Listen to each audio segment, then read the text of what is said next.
And I would ask Ruslan to unshare his screen now. I'm trying to do it. How exactly? So if you just press the same button in the left bottom corner, does it? Is it better now?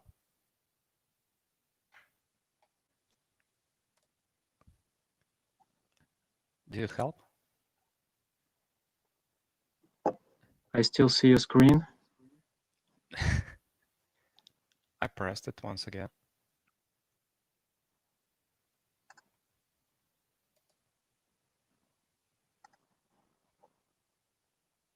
Do you see it now? I still see it, but okay, let's see if the first speaker will change it. So, everybody, welcome to the last section of our SCI workshop, Scientific Computing Infrastructure. My name is Vladimir Korkhov, and I welcome all our 4 speakers of this session, and I welcome also all the listeners. And first, I would like to introduce the group from Brazil: Adriano Garcia, Mateus Serpa, Dalvan Gribler, Claudia Schepke, Luis Fernandez, Philippe Navo, from Pontifical Catholic University of Rio Grande do Sul, Informatics Institute, Federal University of Rio Grande do Sul, and Federal University of Pampa. And I welcome Adriana Garcia, who is the speaker of the first talk. Adriana, could you please try to share your screen now? Yes. Do you see it? Yes, we can see your screen now. So, welcome. The floor is yours. All right. So, well, hi everyone. Good afternoon. My name is Adriano Marques Garcia. I'm from Pontifical Catholic University of Rio Grande do Sul. And the name of my work is the impact of CPU frequency scaling on power consumption of computing infrastructures. Well, the list of the most powerful supercomputers in the world does not match up the list of the most energy efficient supercomputers. The top one in the most recent list is the supercomputer Fugaku, and it consumes about the same as 30,000 houses. So because of that, many countries are imposing limits to the power consumption of supercomputing infrastructures. And it is also a concern for many companies to reduce their carbon emissions. But it can be seen as a concern for small scale as well. Embedded devices, for instance, most of them can do multi-core processing today, although they often rely on limited power sources such as batteries. Thus, you can see that energy efficiency is a trending topic in high performance computing nowadays. Actually, one of the biggest concerns. Well, so talking about multi-core computing, you can use multi-core based infrastructures to reduce the execution time of an application through parallel programming. Let's suppose that there is a program running inside the process P0 on the left of the figure, and it takes 100 seconds to run. You can split this computation into small pieces and run those pieces in parallel concurrently, reducing the execution time. Here we can see what the energy consumption looks like in most cases. The sum of the energy consumed by all of these P processes running in parallel are usually the same as the sequential application. But many times there is an extra energy cost to communicate and synchronize these processes. This extra energy cost can vary according to the characteristics of an application, which can have many synchronization points or required to do more access to the memory, for instance. It can vary according to the infrastructure, of course, the memory hierarchy, the network, and even the frequency which the processor will operate, for example. And also the parallel programming interface plays a fundamental role in the way that all of this is done. So what we are looking for is a trade-off that gives good performance and with less impact on the power consumption. So said that, this is the goal of this work, to find the best trade-off between energy consumption and performance in multi-core-based infrastructures. Regarding CPU governors, programs characteristics, and parallel programming interface, the PPIs. And to achieve this goal, we run several parallel benchmarks on a multi-core machine. We evaluated 3 governors for PPIs and 3 parallel degrees for each benchmark. So these are the 3 governors, CPU governors we evaluated. On demand, which uses the CPU load as a metric to estimate a properly CPU frequency. Performance, that makes the CPU to run at the highest frequency when it's not idle. And power save, which runs all the time at the slowest frequency to prioritize power savings. So let's see our results then. As this is a short presentation, I will present the results only for this benchmark called Turing Ring. More details about the benchmark suite or the testbed infrastructure we used, I can give you later, or you can find it on the paper. So the vertical axis represents the energy consumption in joules, and in the horizontal axis are the amount of parallel threads or processes we used. The bars are the parallel interfaces, and the dashed line is the result for the single thread execution. The first thing we can notice is the higher energy consumption by the power save governor on the right box. In fact, the power save reduces the power consumption. So with a low frequency, we expect a low power consumption, but it results in a program that will take longer to finish and ends up increasing the total energy consumption. However, as we increase the number of threads and each task gets smaller, this difference between power save and the other 2 governors is reduced.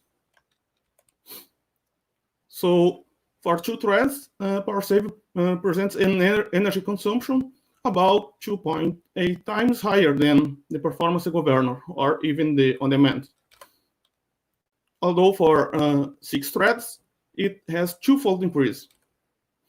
And using 12 parallel threads, it is 1.6 times higher. In the first moment, the power save increases the energy consumption. But when we increase the parallelism degree, the power save governor can reduce the power consumption and the energy consumption as well, but at the cost of performance, as shown here. So the chart below is the execution time using 12 threads.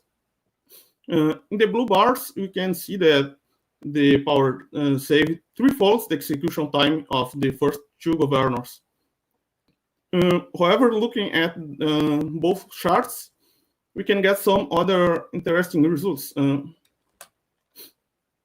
For instance, with the performance governor, pthreads runs 27% faster than using on-demand. On the other hand, it consumes about 15% more energy. So does this 27% performance pay off this 15% energy increase? Well, it depends on your needs, of course.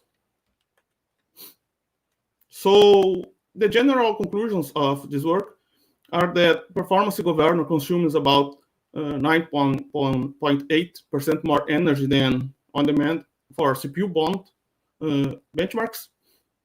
OpenMP presents overall the best performance results with on-demand and performance governors. pthreads is the PPI that takes more advantage of running with performance than with on-demand governor, increasing the performance with less impact on the energy consumption. And regarding the power save governor, Pthreads achieves the best performance in most of the benchmarks. So as future work, we intend to evaluate real-world applications, evaluate other PPEs as well, such as Intel TBB or UPC, and also run experiments on a distributed computing infrastructure. So this is it. Thank you for your attention. Thank you, Adriano. So please, your questions from the audience.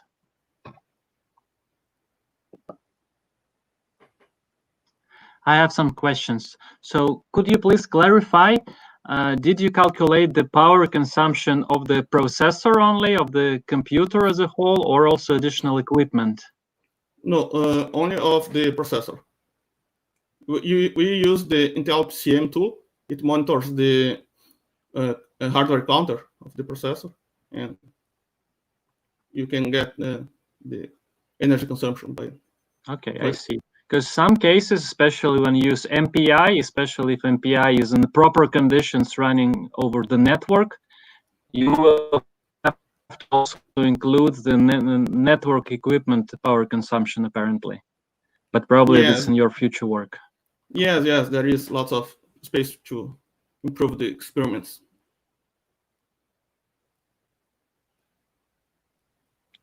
Okay, are there more questions? I think it's very interesting research, especially now with all these green technologies. Mm-hmm. So I think you have a good future with this work. Okay. If we have no more questions, then thank you, Adriano. And we welcome another talk from Brazil,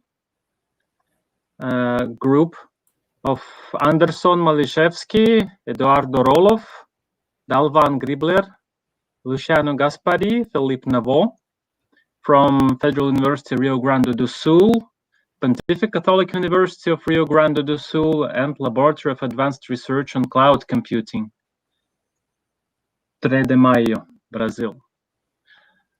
So I welcome Anderson to share his screen.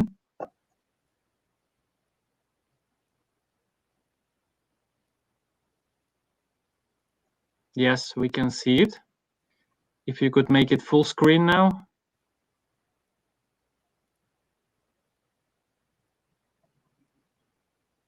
Great.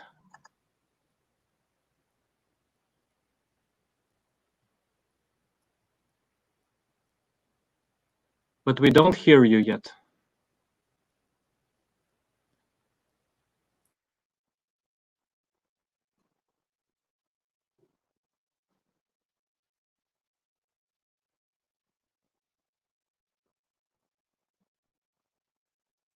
So if you just press this microphone button, isn't that enough?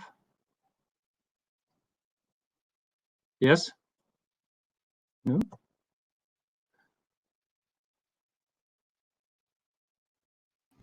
Yes? Say something. Yes, we can hear you. Right now, are you hearing me? Yes, we can hear you. Okay. Okay. And we can see your slides. Yes, so welcome.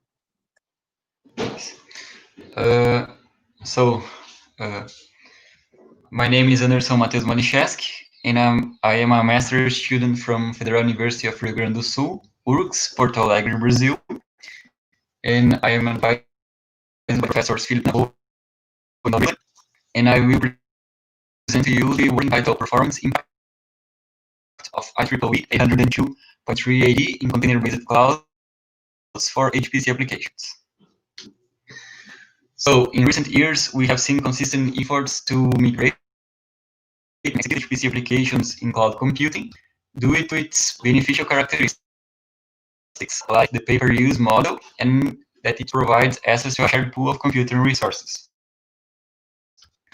Thus, when a request is made, resources are provisioned on demand in a scalable, elastic manner and released almost instantly with minimal effort, requiring only network connection. HPC applications that are usually executed in cloud are normally developed with MPI parallel standards, and it handles large amounts of data. So a recurrent question is how to speed up its performance, as this consequently reduces allocations cost. Such performance improvements are made in both software and hardware optimizations. Focusing on the hardware side, the network interconnection is pointed out by several studies as one of the main bottlenecks. An alternative to overcome this problem is to allocate a faster, a powerful cloud instance, which can increase overall performance, but theoretically also increase the cost. So our objective in this work is evaluate the aggregation approach, which uses the bounding mode 4, also known and is specified as IEEE 102.3 AD. We use it for synthetic HPC applications and executed them with 2 and 4 NICs aggregated using 3 distinct hash policies. In this case, layer 2, layer 2 plus 3, and layer 3 plus 4. An environment without NICs aggregation, called regular TCP, as a baseline to the results. So I will present to you the methodology, more specifically the system view, hardware and software specification, the NIC aggregation approach, the deployment setup, the reproducible experimental setup, the training results, conclusion, and future work. So talking about the methodology, here is the system view. We use it for servers, each one with 4 network interface cards interconnected in the same switch. The NICs are then grouped into a logical link called bond 0 and bridged to the Linux containers, which are managed by the OpenNebula Cloud Manager. The OpenNebula then creates the cluster and establishes the communication between the LXD container instances, and the communication goes through the bounded interfaces.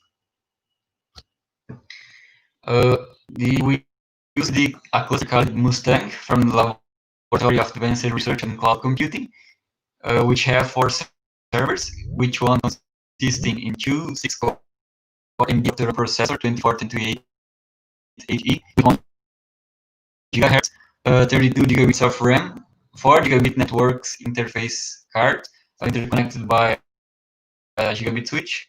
As operational system, we use Ubuntu Server 18, OpenMPI version 2.1.1, OpenNebula version 5.10.1, and LXC version 3.0.3. NIC aggregation uses the IEEE 802.3 AD dynamic link aggregation standard that combines several NICs into a logical link and improve bandwidth and resilience in a cost-effective way. We evaluated the aggregation with 2 and 4 NICs, as well as the regular TCP for baseline, with 3 distinct hash policies. The cloud deployment was made with OpenNebula, as I previously said, and we created LXD instances. With benchmarks, we used the NAS parallel benchmark set, version 3.4 MPI, more specifically the application ES, FT, BNSP, with class C. In this work, we apply reproducible research methodology using R, Git, and laboratory notebook. We created 7 individual experimental designs with 30 randomized replication each, and the report to the execution times are average of the replications, and their bars were calculated considering a confidence level of 99.7%. So as a result, we have the BT application that improved its performance in about 4% with 2 NICs, and in about 12% using 4 NICs with the layer 2 policy. And using layer 2 plus 3 policy with 4 NICs, the performance improved in about 6%, but it is worse if compared to layer 2. Using the higher layer policy, for instance, layer 3 plus 4, BT worsened its performance with 2 NICs in about 5%, and also improved its performance with 4 NICs in about 5%. The application improved its performance in about 2% with 2 NICs and in about 16% with 4 NICs aggregated using the layer 2 polys. With 2 NICs in layer 2 plus 3, we can state a difference compared to the baseline. And with 4 NICs, improve its performance in about 8%. Finally, using layer 3 plus 4 with 2 NICs, the results are worse than the baseline, about 10%. And improvements are in about 4% with 4 NICs. The IS application using layer 2 polys with 2 NICs aggregated improved its performance in about 32%, and with 4 NICs in about 40%. With 4 NICs in layer 2 plus 3, ES has improved performance in about 15%, and both using 2 and 4 NICs aggregated with layer 3 plus 4 polys lost performance compared to the baseline in about 5% and in about 8% respectively. The last application, FT, using layer 2 with NICs has improved its performance in about 23% with 4 in 23%, and with using 4 NICs in about 26%. Using layer 2 plus 3, FT improved its performance in about 7% with 4 interfaces. And FT also improved its performance using polys 3 plus 4 in about 10% with 2 network interfaces, and in about 4% with 4 interfaces.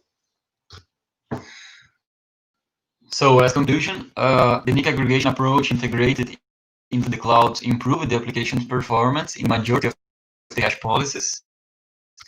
For instance, ES with its short execution time improved the performance with using the aggregation of 4 NICs in about 40%. BT and SPA application, which have blocking and MPI operations, have not fully exploited the NIC aggregation by its low network utilization. A pattern that we can see in the results is that the application has a significant gain of performance using layer 2 polys, and a scalar loss of performance as hash policies that use higher layers are applied. Contrary, the only application that could even improve its performance using layer 3 plus 4 for both 2 and 4 NICs aggregated is FT, and this is due to its characteristic that made it a network-intensive application. Finally, we can also point out that this implementation can be easily integrated into a ready-to-use cloud environment using Linux bridges. So as future work, we pretend to compare the results obtained here against the best road-robbing modes evaluated in our previous article. Use other types of virtualization technology. Also, access the environment with a wider range of applications. So, projects that support this work are Green Cloud, Pyroelastic, and Cloud HPC. And our special thank you go to Laboratory of Advanced Research and Cloud Computing that provides us access to the computational environment. So thanks for listening, and let's put for answers. Thank you, Anderson. So please, questions from the audience?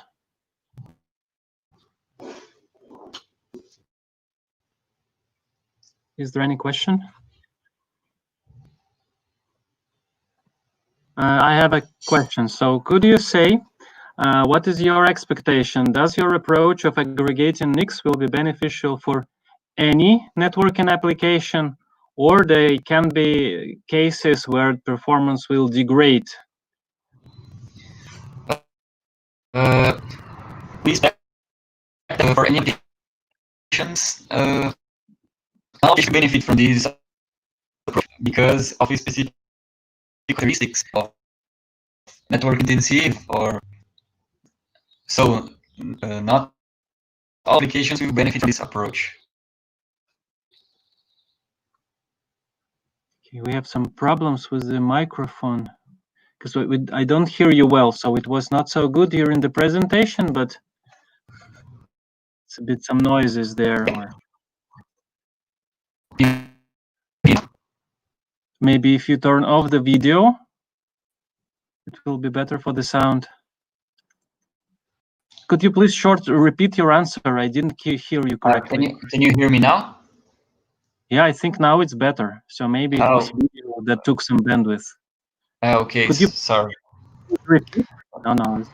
I said that not all application will benefit from this approach because of specific characteristic of the applications, like not network intensive or CPU bound application will not have a performance improvement. And I was thinking if there are some overheads of this aggregation, so can they be so high that even for applications with high networking activity, it will still get some negative impact? Do you think that's possible, or for strong network applications that should be better always? I think for strong network intensive applications, this approach will benefit well.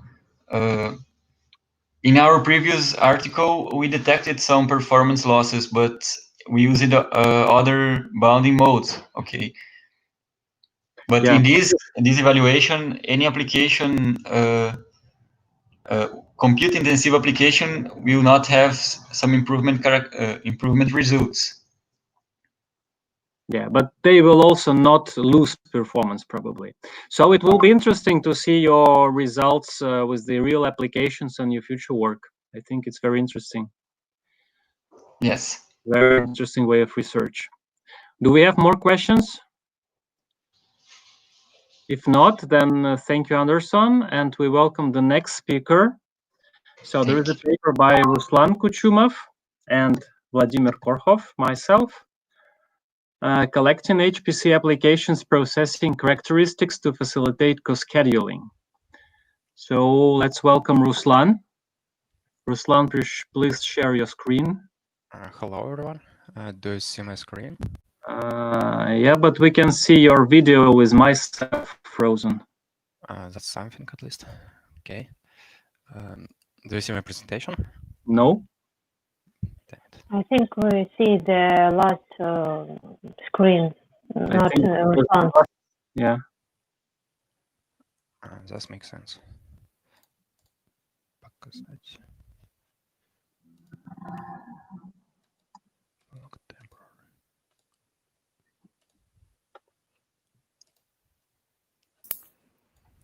You can try to refresh the page. This helps sometimes. I almost got it. Or you can use okay, there is Do you see something it now? new. Yes, but again, I see myself frozen. Do you see my presentation now? No. It's not. You can use the traditional IT way. Exit and then come back again.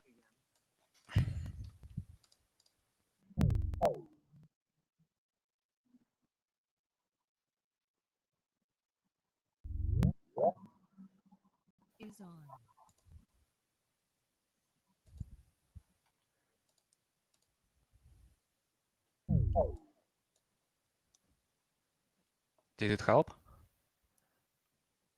Probably not. Damn it. It was working in the beginning. It was working in the beginning. We checked it, I think.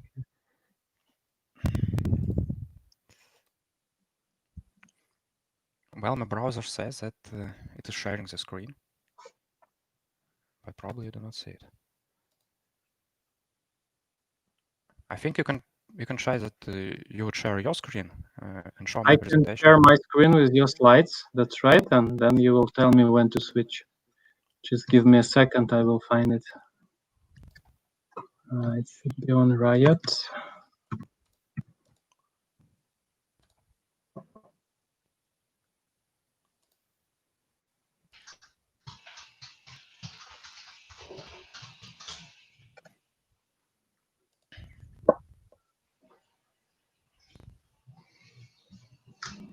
Okay, come on.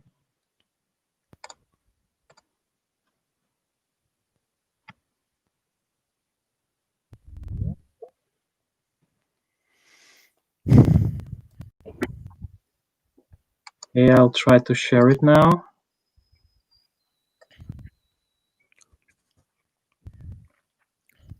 Can you see my screen with the presentation? Yes, we do. Yes. Okay, so Ruslan will be speaking and I will be switching slides. So just tell me when to switch. That's always happens this way.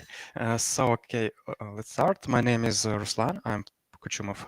I'm from St. Petersburg State University, and I will be presenting to you my work on the topic collecting high-performance computing application processing characteristic to facilitate co-scheduling. So please, next slide. So by co-scheduling, I mean the ability of schedulers to assign different jobs on the same computational node simultaneously when their demand for resources do not overlap. There are, of course, another type of co-scheduling which happens in operating system level, and I won't be talking about that, just to make clear. Commonly used high-performance computing schedulers like Slurm, PBS do not allow do not use this strategy, which is kind of bad because what they do is they assign computational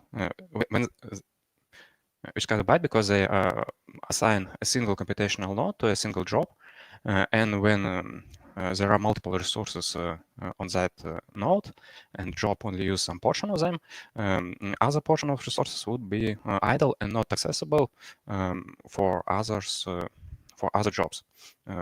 Please, next slide. So this leads to an increase in QA wait time, which is not a good thing, and it leads to idle resources which can be claimed by another jobs and that are not accessible. So, for example, suppose you have two jobs. One requires GPU card, and the other one requires a lot of network bandwidth. They, in theory, can be scheduled on the same node because they do not interfere with each other as they're using different resources. But in practice, it's not that simple. There are some complications. Please, next slide. There are some complications in practice. For example, in practice, there are always some resources that is shared between all of the jobs and even all of the processes, and we need to take into account such resources. A good example of this resource is memory bus. All of the processes on a single node use the same memory bus, and they may interfere with each other, basically slowing down each other. Yes, so when co-scheduling is done improperly, this situation will actually cause more harm than good, and it will cause an increase in execution time when we execute different jobs simultaneously instead of sequentially. So in order to address this problem, we need to carefully specify and formalize requirements for resources, and we need to, to do that, we need to introduce some kind of metric that can be at first measured in practice, and that can represent requirements of jobs for different resources. This metric shouldn't depend on the state of the scheduler, it shouldn't depend on the state of the hardware, it should be specific only to the application. And third, it should represent actually what happens to the application. For example, it should represent the changes in throughput for different resources when bandwidth of one resource is affected. So please, next slide. So in order to achieve this goal, we need to first introduce some simplification, some assumption in order to create a model of the behavior of the application. Because, as I have described in the previous slide, it's not that simple. So we need to introduce some assumption. The first one is that application can be described as a sequence of stages. sorry. And during each stage, the throughput on each resource is either periodic or constant, depending on the sample rate of the throughput and different stuff. Yes, for example, we have an application that at first reads data from the disk, then it performs some computations, number crunching, for example, and then it writes data back. So in this case, we will have 3 stages. And during each stage, we also assume that the amount of consumed resources do not change, regardless of the limitations of the bandwidth. That means that, for example, during the first stage, application would always read the same amount of, for example, bytes from the disk, even when we change the bandwidth differently. That's the stuff. So that's the second assumption. And the third one is that the relationship between and the first one is that at first there is a relationship between throughput of the resources. So this, for example, it can be described as follows. Assume that we have applications that performs 1 memory access instructions per every 10 CPU instructions. And regardless of changes in the memory bus bandwidth, we will always see this pattern. We will always see that the cycle of the same access to the resources, and it wouldn't change when the bandwidth of memory is changed. Of course, the time of this pattern would be affected, but not the pattern itself. So there are dependencies between throughputs, and then cannot be affected by the changes in the bandwidth. Please, next slide. So in order to test our hypothesis, we used for now NASA parallel benchmark on the cluster, and we have monitored what we can monitor. We have monitored throughputs of different resources. This includes CPU instruction throughput, memory bus throughput, and network throughput. And to test our hypothesis, we have changed bandwidth on each of these resources and observed what have happened. Please, next slide.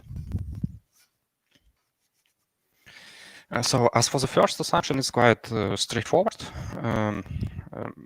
All of these benchmarks in NPB can be modeled as a single stage where the resource throughputs are constant, or at least they are periodic. We can actually, well, I won't be talking about that. So probably with exception of one application, which can be described by 3 stages, which is IC application. You can see on the left. It clearly have 3 stages of different works. Next slide. As for to other hypotheses, indeed, we have noticed a relationship between throughputs, as you can see on the left. All of these relationships are linear. We have tried to fit linear regression model and have found that R square value of that regression model is almost 1. You can see that on the table on the left in the first 1 and 2 columns. So this indeed proves that there is a relationship between throughputs on different resource usages. And we have also noticed that the total amount of consumed resource do not change when we change the bandwidth. You can see on the other 2 columns in the first table with the percent sign that which describes the deviation from the mean value is that the deviation is almost 0, which proves that the amount of work not change. It happens the same for MPI-based NAS performance benchmark tests, but yes, this happens to the amount of data that is transmitted in MPI-based version of NPB, but unfortunately it doesn't apply to the number of instructions or cache, and memory accesses that happens. Probably this can be described as the fact that the application is waiting actively, and we see that that active waiting for network data affects the number of instructions. Right now, it's not critical, but it should be also considered in our future work. Please, next slide. So the result and what to do next in our future plans. Well, these observations allow us to model behavior of an application as a sequence of stages, where each stage would be described as by a certain amount of resource that's need to be consumed. This is a very simple model, and it, actually it can be fitted quite easily in practice by simply having two parameters. The first one is bandwidth of resource, which we know already because we have established it, and corresponding throughput, which we can observe. Having these two values, it's possible to predict this model, to fit this model. For example, in real time. In real time, it would also allow us to do some dynamic scheduling, also so-called balancing. And if you collect enough data and fit this model for all of the stages of the application, we can perform static scheduling and make decisions of whether or not two applications can be co-scheduled together on a single node statically in advance. So that's the topic of my presentation. And if you have any questions, please feel free to ask. Thank you. Thank you, Ruslan. So please, your questions. Maybe I start. Do you hear me? Yes, I can hear. Yes, Ruslan. And as far as I understand, you have to provide a lot of preliminary work to analyze the application, I think. Mm-hmm. To analyze the stages, I think it's great pre-processing work. If you have real application, I think you have to analyze it, the stages when they use various resources. And is it easy? Do you think it's real in real world? Yes, I understood the question. I think it is indeed possible indeed, because when we model the application as a sequence of stages, it's simply enough to have throughput and the bandwidth of each resource to figure out how much bandwidth each application needs. And we can do it in the real time without prior investigation on what happens exactly within applications. But of course, there are some probably limitations to this model, but actually we haven't yet observed them. And probably if you change the model to some kind of more complex one, for example, instead of this simple one, we can use some queuing theory models, which would better describe them. But still, it would be the same idea that we can feed this model by having bandwidth and throughput. Thank you.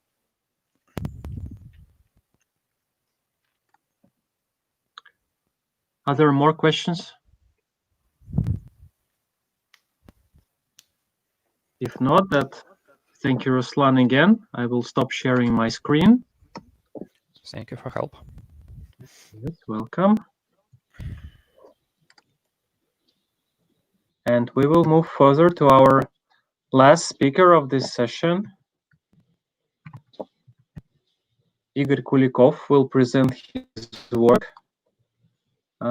Give me a second. I have to switch back to my timetable. So the group of Igor Kulikov, Gerhard Volgenant, Yulia Shichkina, and Natalia Zhukova from St. Petersburg Electrotechnical University, ITMO University, and St. Petersburg Institute for Informatics and Automation of the Russian Academy of Sciences. Igor Kulikov, please share your screen. I am trying to share. Wait for a moment.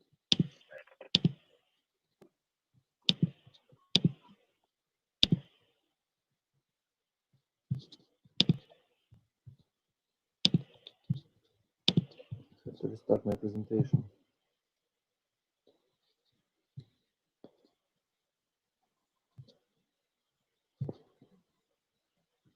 We cannot see it yet,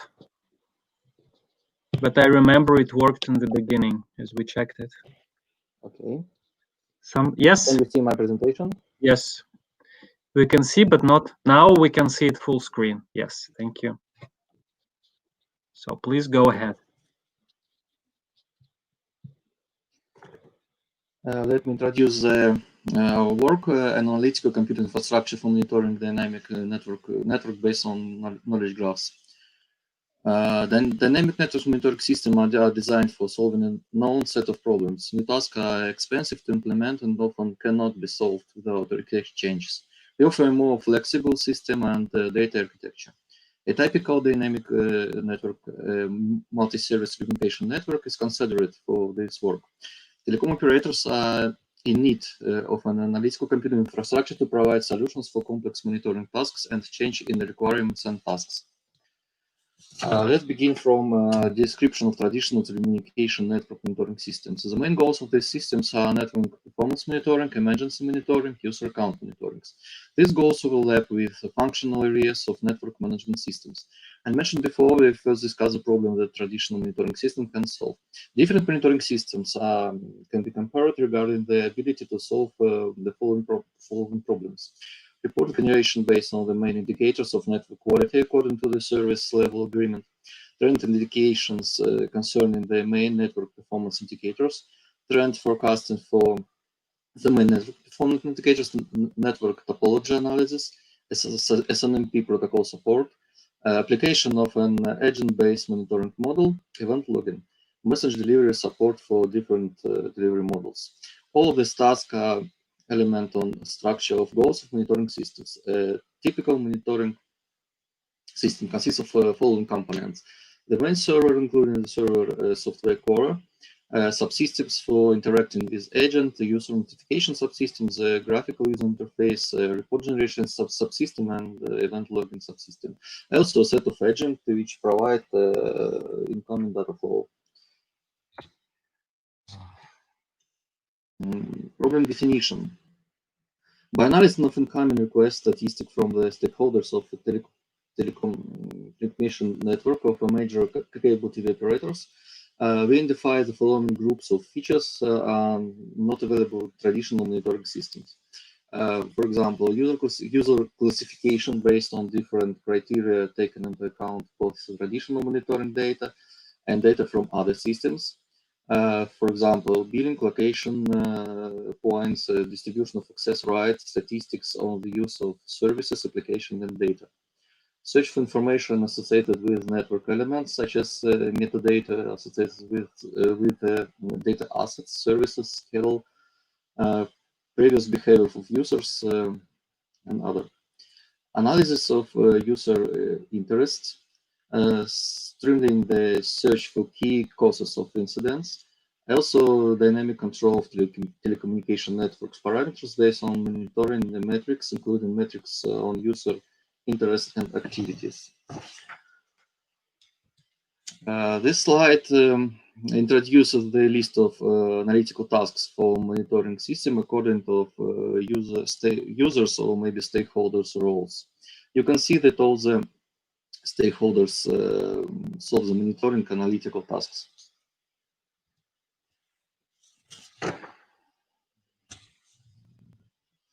A few phrases about requirements for static and dynamic telecommunication network model requirements. For this solution, we suggest combining the following models of types of data. First of all, static data, which includes billing model, access permission model, network topology model, implication hierarchy model, service hierarchy model, and data model. Also, dynamic data should be added as well. The data from traditional monitoring system, data from operational logs, and data based on analyzing of user activities.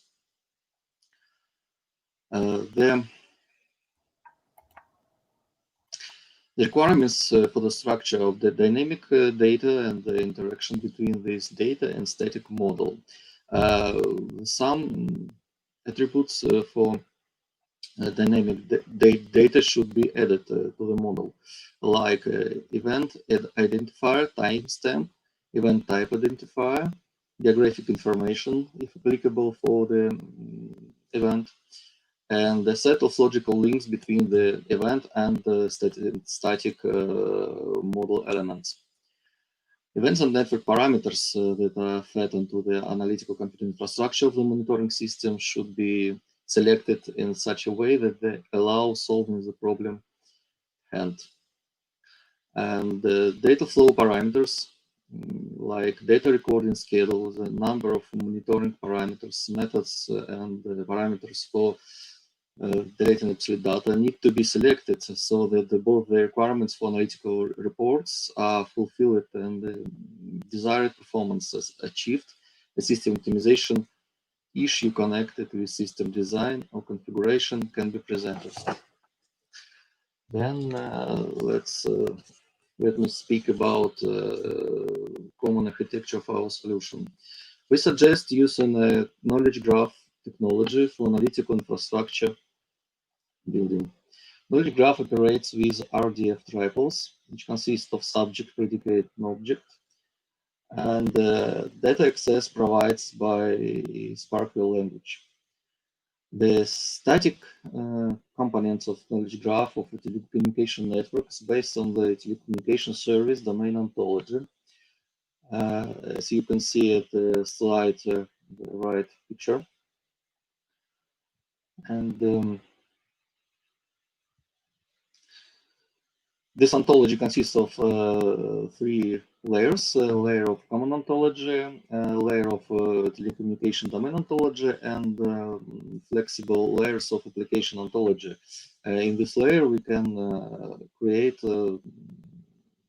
solutions for different types of telecommunication network and services.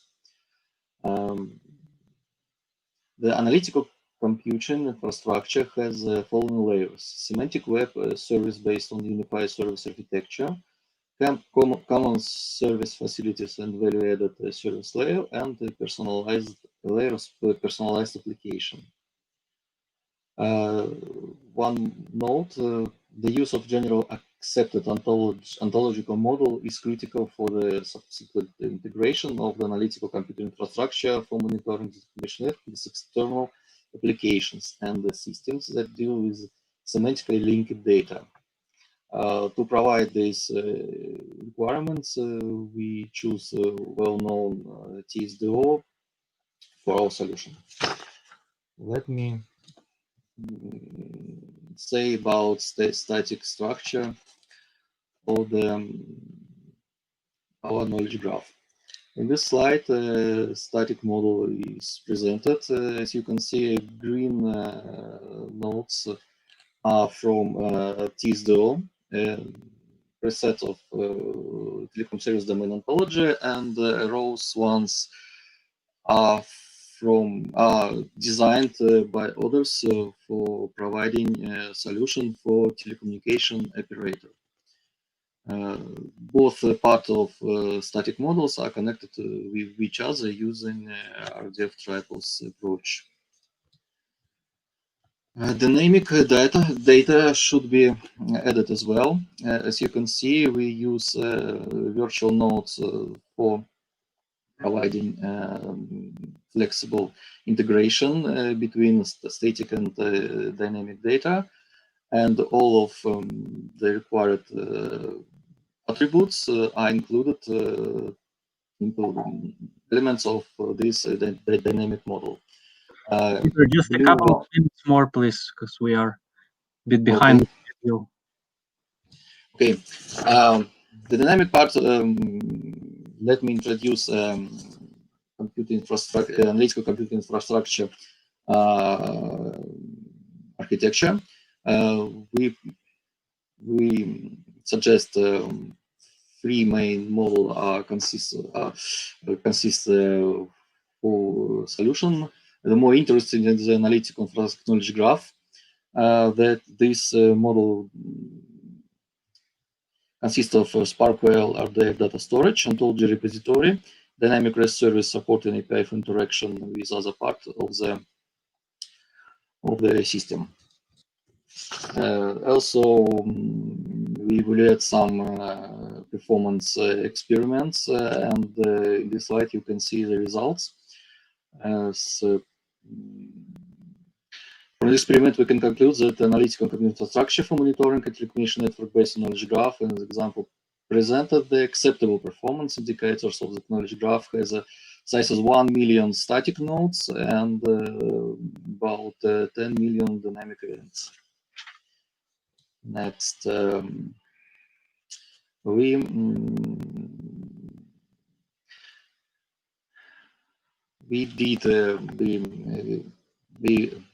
developed an example solution to verify our solution, and took a real example from cable television operator network task.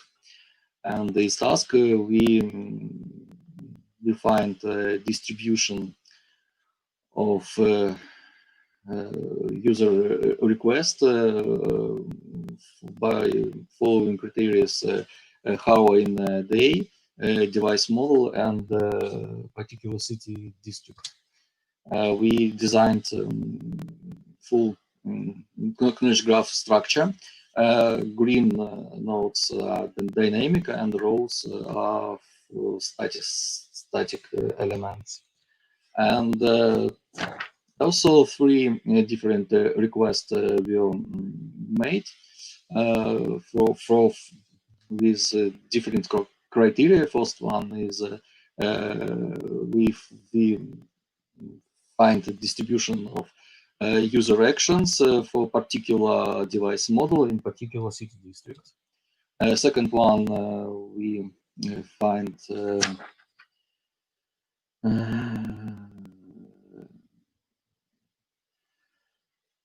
user events with user equipment failure in particular districts. And third one is integrated request, which show us a distribution of all events type for all models in particular city districts. And finally, as conclusion, with a proposed analytical computer infrastructure for monitoring recognition network based on knowledge graph, is it possible to combine different static network model in a single semantic model and add dynamic monitoring data to the system. Further, the knowledge graph can be easily integrated with other systems based on semantic data models. And from the end-to-end point of view, the operator can provide more personalized services. And our example shows some of the benefits of analyzing dynamic monitoring data within a single knowledge graph. Thank you for your attention. Thank you, Igor. And I think we have time for a very small question, if any. Okay. Is there any question? Okay, so unfortunately we have to wrap up. We have just 2 minutes till the next session. So I thank everybody for joining our session.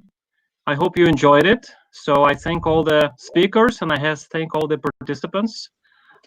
So see you next year in the section for computational infrastructure. And tomorrow I invite you to the section about the blockchain and distributed ledger technologies and applications. Thank you. Thank you. Thank you. Thank you. Thank you. Bye-bye. Bye.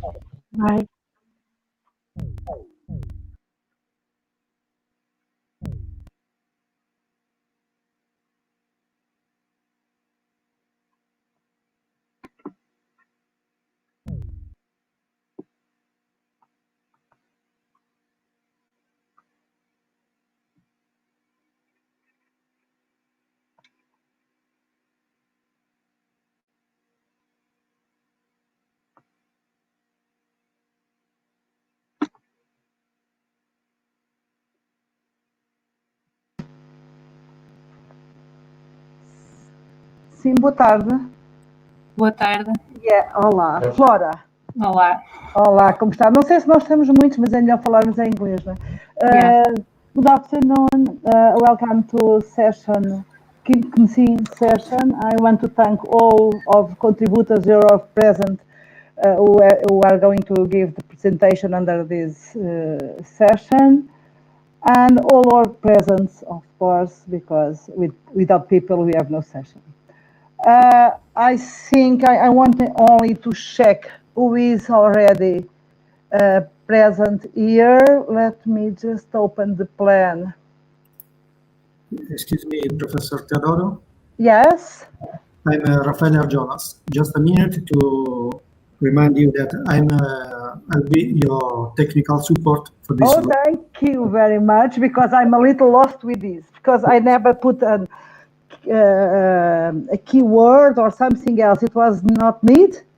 I don't know, because I know that I have here on the corner left just a place to share screen, but that's the only thing that I know about this platform. No problem. If you have any question, any problem, just ask me. Okay. Okay. Thank you very much. Thank you. Okay. Let's see the program. So, the first presentation will be Flora Ferreira. It's present, I think. Yes. Yes, I'm here. The second, it's Marina Andrade. She is absent, but I hope that she will arrive later. She had a problem with her mom, and she needed to take care about during after lunch. I don't know if she has already arrived, but I don't check here anything about her. The third will be me with a work that I will present, and the fourth of this session, it's Ramoni Azevedo. I think it's present also. Yes, it's me. Okay, so good afternoon to all, and let's get start session. I think that the presentations are too short.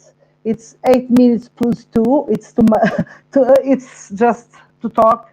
So please share your presentation if you can, and 8 minutes. It's on left, just corner on left of the end. Okay, so you can see? Yes. Okay. So I can start. I go to present a work that was did with patients with Fabry disease based on gait assessment. Fabry disease is a hairy disease linked with the X chromosome. The diagnosis of this disease is difficult because of this disease affects many parts of the body, including heart, brain.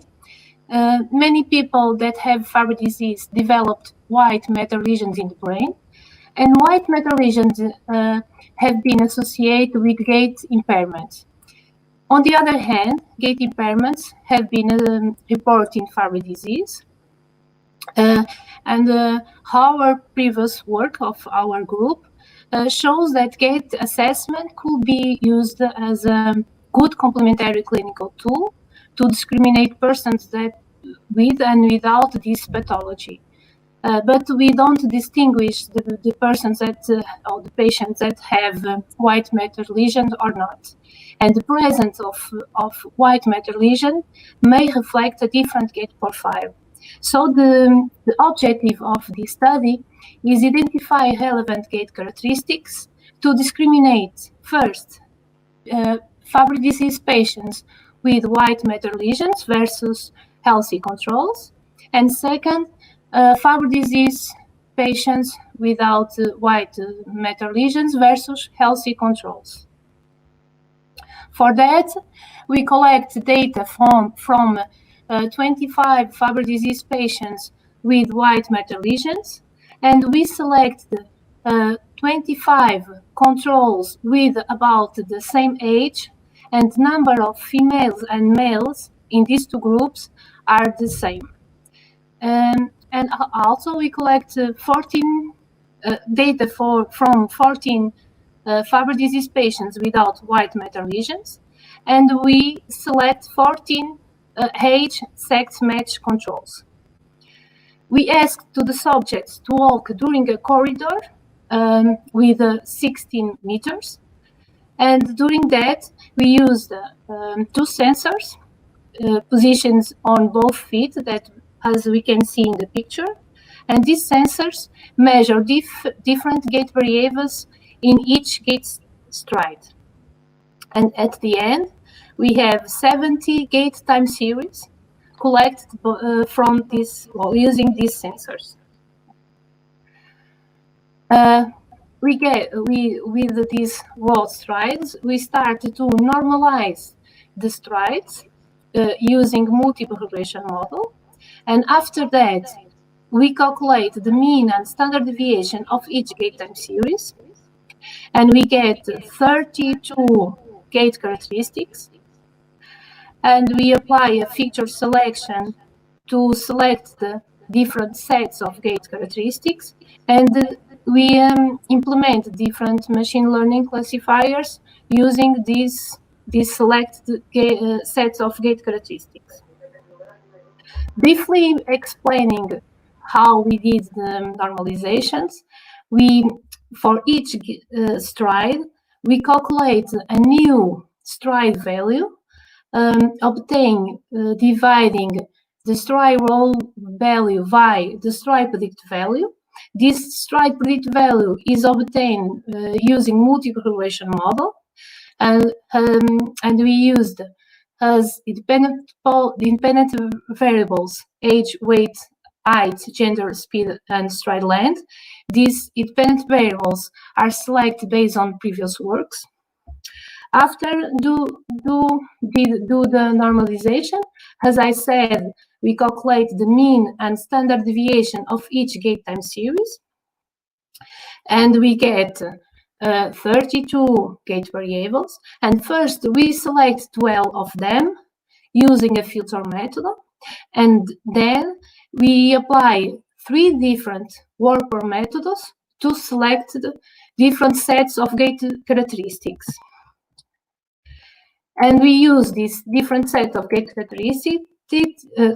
We apply machine learning classifiers with these different sets of gait characteristics. We used 5-fold cross-validation to evaluate the classification performance of these classification methods. As a result, we present here in this slide the select gait variables. When we comparing Fabry disease with white matter lesion versus controls, we select 2 different sets of gait characteristics. When we comparing Fabry disease without white matter lesions versus controls, we select 2 different sets of gait characteristics. Here I just show the best results that we get. When comparing Fabry disease with white matter lesion versus controls, we get a validation accuracy at about 72% based on top 3. That means that we use just 3 gait characteristics, and using logistic regression methods, we have a good accuracy. We can say. And when we comparing Fabry disease without white matter lesion versus controls, we get a validation accuracy at about 18.3 using logistic regression classifier and using support vector machine classifier. And this for this is based on 6 gait characteristics. These results are the first step to demonstrate the potential of machine learning techniques based on gait variables as a complementary clinical tool to understand the role of white matter lesion in the gait impairment of Fabry disease. But there are many feature work that we can do. One of them, we plan to apply these methods to a larger sample to confirm and extend the results that I present here. And you want to also compare or try to discriminate the between Fabry disease with white matter lesions and Fabry disease without white matter lesions. Here you just compare Fabry disease and controls, because the number of our group with Fabry disease patients without white matter lesion is too small, and these two groups have a different age. As other future work, we plan to apply these methods with patients that have white matter lesions, but that have other pathology different from Fabry disease. Thank you for your attention. Questions? Thank you very much. Nice team, nice presentation. We have time. Any question about? Hi, it's possible to only congratulations the presentation, and I like very much of this presentation, and I have only one question, and you talk about accuracy measures.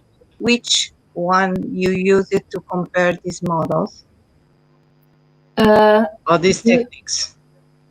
The validation accuracy, just the is you use the training and validation set. Exactly, and not the test, because the you show the percent of accuracy, and this classification is measured based on the correct of percentage. Yeah, current percentage. Yes, exactly. Only on the total only. Only a suggestion. You can use the area, the ROC curve, and the area under the curve if you want, right? Right. Only this suggestion. Thank you. Because it's easier to see the sensitive, measure the sensitive and the specific at the same time. Yeah. Okay. You have the models. You have the estimated probabilities. You can do this. Yeah. Thank you. Yeah. Okay. I agree. Any question more?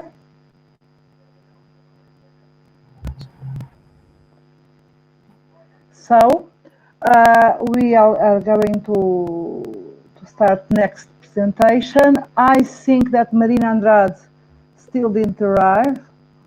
I think I don't see here the colleague. So I will jump. Next speaker will be me. So I will try to share the presentation. Let's see if I can.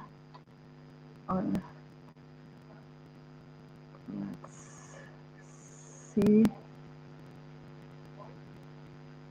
Não sei se é isto. Não sei se. Anybody seeing anything? Something? No. Not yet. Okay, tell me, Flora. You have shared the PDF or the PowerPoint presentation? PowerPoint. Okay, so he should. Philomena, I have some troubles in this morning. You have present the browser. If you use it, what browser you use? Chrome? I think I'm using Firefox. The Firefox offers some problems. This morning I tried to start with the Firefox and I had problems. Try to change to Google Chrome if you have. I have Google Chrome. Okay. So try to enter with Google Chrome in session. It's not open, so just a little. I had this problem this morning. I know, but I didn't notice which was the which was the problem. Yeah, it's the browser. It's Mozilla. Okay, so I think I'm in Firefox, so I will try to open the program here. So it's a little. I don't want to. maybe just copy the, let me see if he,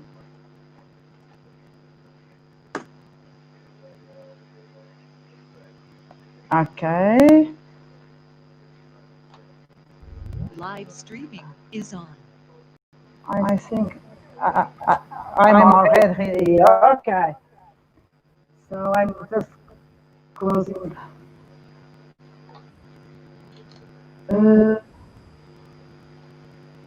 Share. O ecrã inteiro ou a janela? If you have some links or something, it's better to share entire screen. If you have only the presentation, only the screen of the presentation. Vou ver. Vou ver. But if Eu better, tenho a impressão que estou aqui a fazer qualquer coisa que não devia. Close the Firefox. É isso que eu estou a fazer. Já fechei. Já não temos eco. Yes. And now yes, we see the presentation. Let's see. I'm not seeing anything. Estão a ver alguma coisa? Open first the presentation. Are back. Open. It's open. Yes. Yes. Now you can use the show. No. No, it's not showing any. Ok. Partilhar o ecrã inteiro. Vou ver isto então. Ok. And now. Está alguma coisa? You go to presentation and the slideshow mode. Ok, mas já vem alguma coisa? Yes, and then you put in the slideshow. Okay. Exato, yes. Okay. It's okay? Yes. Okay. Yes, it's okay. Okay, thank you. I'm going to talk about using MDS to compute the contribution of the experts in a Delphi forecast associated to a naval operating DSCS. It's under a project of Portuguese Navy. It's already almost completed, the term it's arriving, and it's together with Simões Marques, Isabel Nunes, Calhamonas, and Marina. Summary is just a little about a brief introduction, the methodology, the empirical application, some results at the end. The project, it's TEMIS. It was promoted by Portuguese Navy, and the idea is it was to build a DSCS, the decision support system, to handle with disaster relief operations, where we have a set of experts that receive information about the incidents, the tasks to execute, the guidelines about navigation to incidents, and how to perform the tasks. It's important that there is rules that were explored with the experts in the team. We need to identify all tasks, the guidelines how to proceed, and how to perform the tasks. So it's very complicated. I'm just talking about a little of what was done. Some contribution we have for the same problem we can find. There's lots of more, but I have put here some things about augmented reality, some publications with expert design in a naval context. So we have already much more work than what is going to be present here.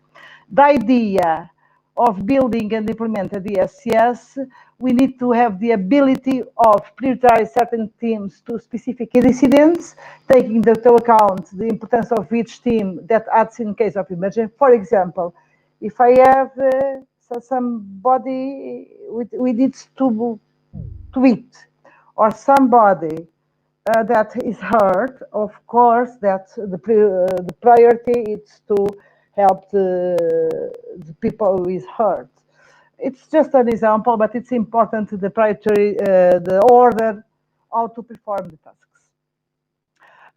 And of course, we need to define sequence of tasks that should be performed, and which team can perform each task. Okay. Of course, that you used the facilities of the Portuguese Navy, and we had used also the knowledge of high qualified staff per each situation, and it was applied the Delphi method. Here some examples where we can see that the Delphi method, that is a method that usually uses different individuals. It can collect the different knowledge and can combine with a certain level of agreement with them. It uses several steps. We just present here some examples where we can use that. The strategic process for collecting and summarizing knowledge of a group of experts from a given area through several phases of questionnaires with organized feedback. We have performed this. Already, what we have done here, it was to propose different levels of weights from different people. Here, originally, we have given a certain weight about the opinion of certain experts, depending on the time of their job, how long he is working on this. And after we analyze the results, we try another approach. The scope of the questionnaires were defined with the top of people that we know that they were the more experienced in the area. And it was established the importance of each team that acts in case of emergencies, that should perform certain tasks, and which all possible tasks can be given to certain team. So we can provide a decision support system, prioritizing tasks and indicating which team can do certain tasks. Of course, that if a team can have lots of tasks, they need also to be prioritized. It was made a survey about existing teams for this, and all possible tasks orders in case of emergency. It were performed meetings with Navy officers with large experience in this. Some memos or documents were collected. It was for all kind of information that we had, and also it was used an exercise that all years is performed in Navy to train people. That's a simulation. That's an exercise of catastrophe where humanitarian help uses to be required, and also data was collected from this event. Okay. What we have recorded about the potential group of experts: age, gender, and professional rank, the training class, type of experience in the responses of this kind of disasters, and if this kind of training it was real or it's in training, and the total time of shipboarding time. This was issue that was taken into account for the weight of the opinion of the expert. It was identified level of priority that each team should carry out each task, and the questionnaire with a Likert scale from 1 to 6 was performed. For all possible tasks that should be carried out during the humanitarian disaster operation. Okay, and of course, which task could be done for each team. I'm not going to put a medical doctor trying to give water to people who needs it. just to take care about the hurt people should be the better. So I have all tasks that we can perform in this context. We can see that lots of tasks, and we have the available teams: reconnaissance, search and rescue, etc. Research and rescue urban, search and rescue structures, etc., etc., etc. So we have here about 11 teams that are being some of them are going to consider together so we can do something. So okay, what we have here, summarize, it's about 52 tasks of 11 teams. And the characteristics of experts, all males, at least 5 years on board. They were aged between 35 and 54 years. And almost of them of this hierarchy: Captain Lithuanian, Captain of Sea and War, and the Captain of Frigate. Between all of them, 25% have real past experience of disaster response. The remaining are just training experienced.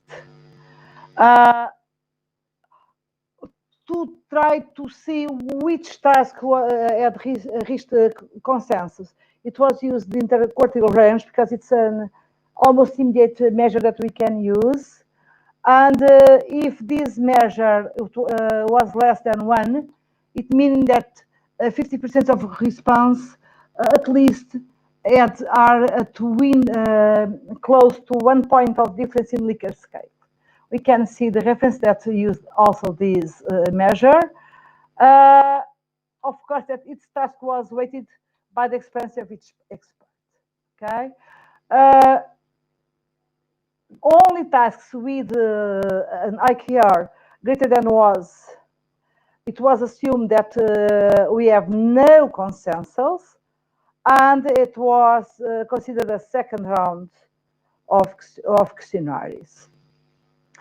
Tasks with an IKR less than 1, we had analyzed the distribution of recurrences, and the criterion was there is no consensus on all questions where there are 2 or more non-adjacent levels in persons that account at least 20% of the sum of the weighted levels of experience. It's a criterion, can be other, but it was done. We got non-consensus in between almost 50% of the tasks of the questions. Sorry. Do we have just a big number of questions with IKR higher than 1? 8 questions did not meet the requirements of the proposed methodology. These non-consensus questions, between these, in the second round, 91% reached consensus,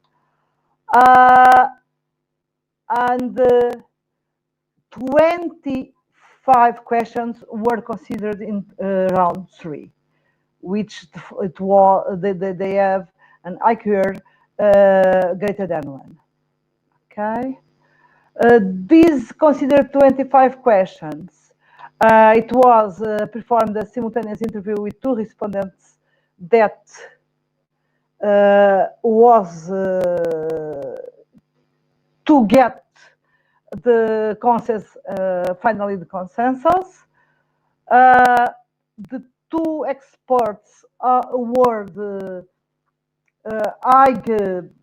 referenced in this area, and one of them, it was the coordinator and the development training of the exercise that we used to get some information. The tasks in the agreement were presented, and after that we could get the consensus. Here is the scheme. Sorry, it's in Portuguese. I didn't notice that, but it's okay. What we have here, the number of tasks that each team is most identified. So we have here the percentage of that associated to the different teams. Okay. What we have here done, we have checked if our experts with similar opinions had the same weight in the Delphi method. And we have noticed that it was not the same weight because some of them have a longer career than others, and some of them had less time of boarding. So we have performed multidimensional scaling and have appreciated the similarity between them. And so you got new weights with the measure of similarity that we got in MDS. We have some proximities that we have here, the residual plots, and we can see that there is some difference between some people. What we have here, it's a scaling, it's an index, and this index just say that the identification of incidents shall be done preferentially by the SAR teams, the reconnaissance teams. That's what is in green. Also can be performed by the team of fire and the sanity, but the preferred are the green one. We can see all of preferences for all tasks, and we can see that this scale is useful. Who decides can be helped with this kind of scale. Okay, we have a lot of work. We have here some references. Of course, that I could give a longer presentation, but not with 10 minutes of limit. So thank you for listening to me. Some doubts, please? Some doubts? Any questions? So I think we are in time to go to next. Let me see where I have the planification. So the next speaker is Ramoni Azevedo, yes, and she's going to present communication entitled multi-scale finite element formulation for 3D diffusion convention equation. Please share your observation. I think I need to stop time. Professor Teodoro? Yes? I think we are skipping the second presentation, maybe. No, no, third one. A second presentation, it's my colleague. I'm waiting that she arrived because I have only 3 in second session, and maybe she can talk at the end. Okay. Okay, I expect that. So I will talk about that, but I'm not so sure what to say because it was supposed that she talks about. But okay, so let's go to share the ceremony. Can you get that? Okay.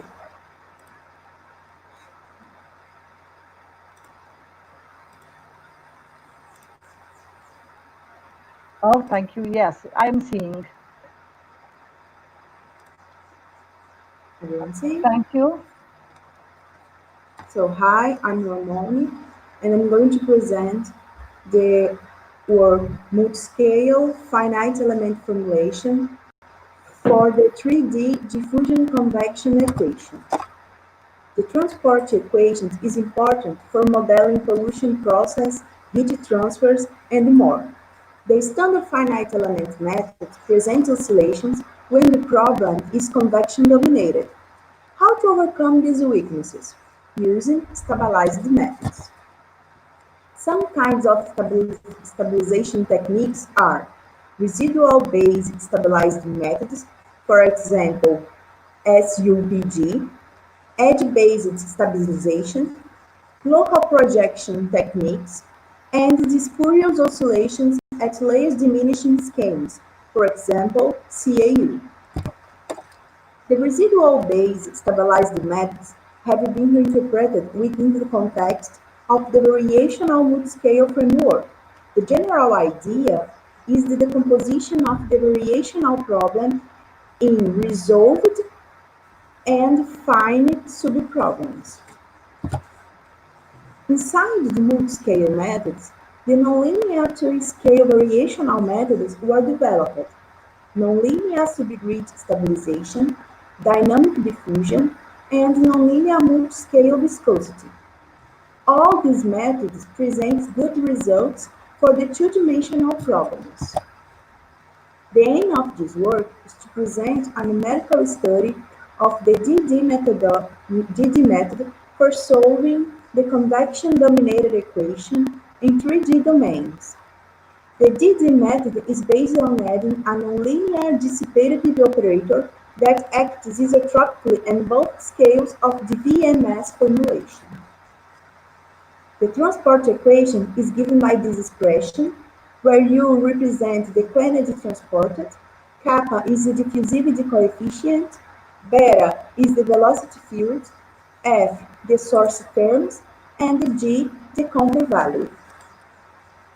Considering the set S, where you're looking for the solution, and the set V, we obtain a continuous variational formulation multiplying the equation for the test function V and the integration into the domain. We solve the equation, creating a discretization the domain into tetrahedral element, and using the linear interpolation, we obtain these discrete spaces. The two-scale decomposition enriches these spaces, adding a bubble function in each element. So we have these enriched elements, where SB is the space generated by the bubble function NP. The DD method will be find U, such that this equation is satisfied for every test function B. In red, the nonlinear operator that adds an artificial diffusion in both scales of the problem. The nonlinear coefficient is defined as a multiplication of the characteristic length of the map, and the term is given by the residual of the equation and the gradient of the quantity transported. With the nonlinear terms, we use an iterative process. Given an initial solution, we calculate the next one, satisfying the discrete formulation. Using the multiscale decomposition, the subproblems result in the local systems in terms of the resolved and fine scale. To reduce the systems and eliminate the fine scales, we use the static condensation process to obtain a new local systems. Assembling all local matrices, we obtain a global system, and it was solved by GMRES method. Numerical experiments. Due to difficulty in representing results in 3D domains, the solutions are displayed at the XY plane, located at the Z equal 0.5. Some cuts will be made to better analyze the solution. The first problem is given by unit cube, this coefficient of the equation, and this boundary condition. We can see that CAU solution is diffusive, and the DD solutions present small under-overshoots at external layers. Looking this cut, it's possible to better analyze the diffusion of the CAU solution and the small under-overshoot of the DD solution. In this section, it's possible to see the CAU solution is more diffusive than DD solution, the external layers and internal layers. Second problem is given by unit cube. these coefficients of the equation, and this boundary condition. The solution, the CAU solution is diffusive in this region, and the DD solution present slight Zander overshoots in these regions. In this cut, it's possible better analyze the under overshoot of the DD solution and the diffusivity of the CAU solution.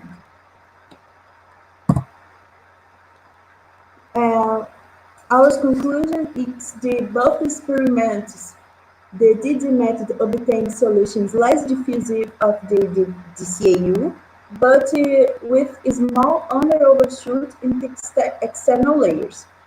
The DD method proved to be a promising methodology for solving convection-dominated problems and 3D dimensional in 3D domains, and more numerical experiments needed to be carried out in order to strengthen our conclusions.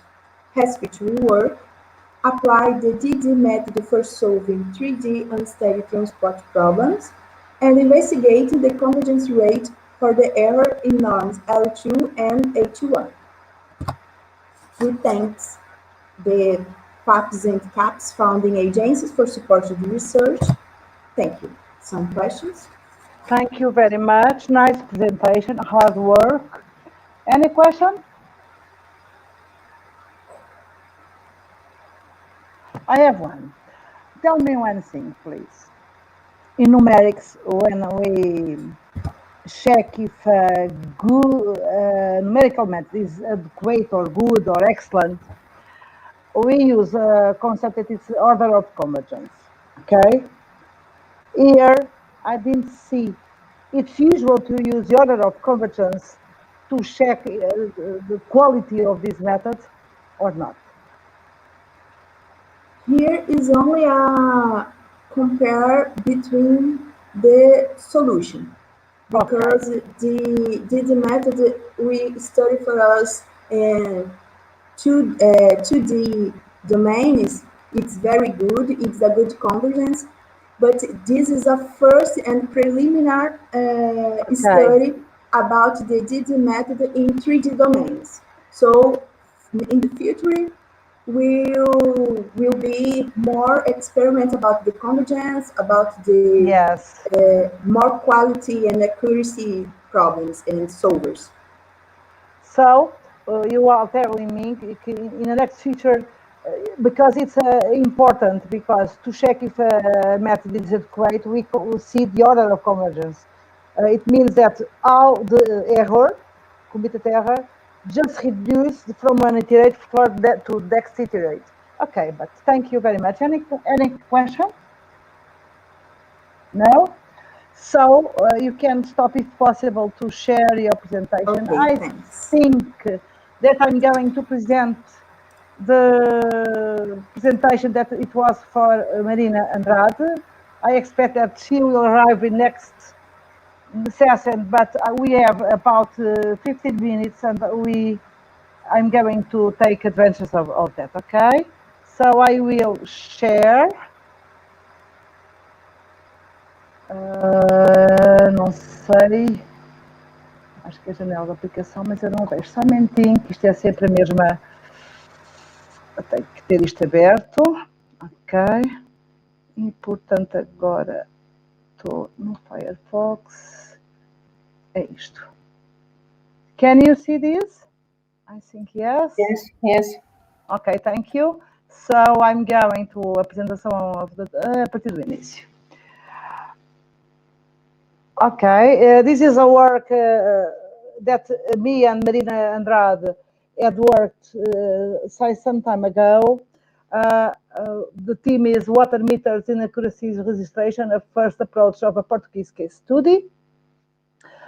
The outline, the objective is to evaluate water meters performance using historical data, knowing that being a mechanical device, the water meters suffer a deterioration with time and use, losing accuracies throughout its cycle of use.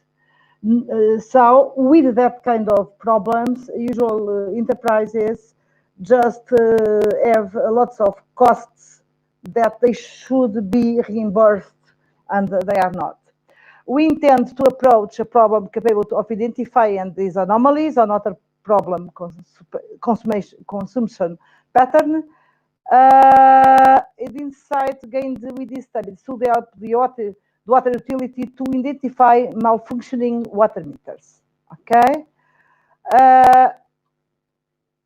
Nowadays, one of the main goals of this is to water consumption. We know that a question of environmental issues, that's one problem. A recurring problem that arises is that of timely detection of malfunctioning water meters. Defective water meters not only impair the management of water supply, but also diminished earnings, justify the need of a detailed analysis of water consumption data per meter. This study was done in the context of weather and force European study group with a water utility company that provide us the following water metering data. The first case of study, it was a monthly time series, and we have data from July 12 of July 26 to 12 of December 2016. The second case of study, it was consisted of hourly time series with 2 water meters, namely these 1,440 and 2,180. With the time from the data from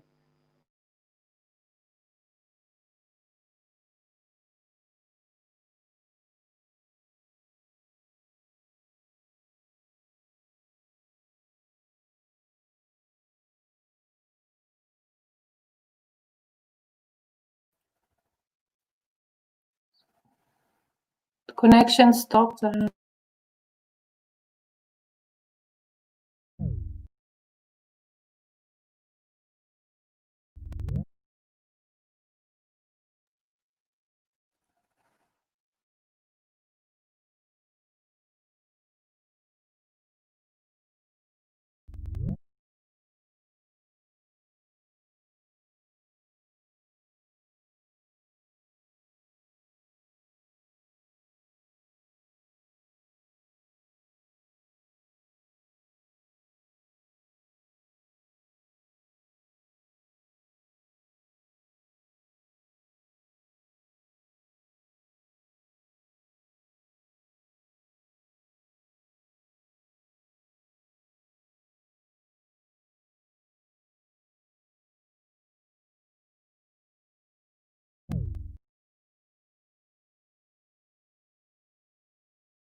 We can try to wait some minutes to see if she can come back. Otherwise, we can go on the next section on 1830. Thank you. Okay, thank you.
Good afternoon. I'm Raffaele, the assistant for this room. We are having some problem with the connection of the Professor Teodoro, the chairperson for this session. So we are waiting to see if she can come back. Otherwise, we can start with the session normally. Okay? Thank you. Okay, thank you.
Okay, we can start the session.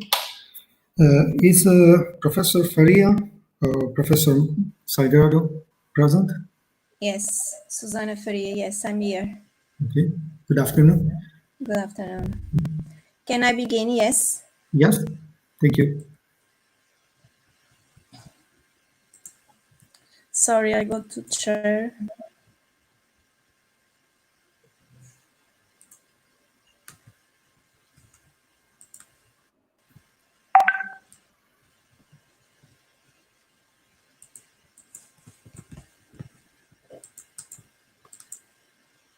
You can see? No. Yes. No?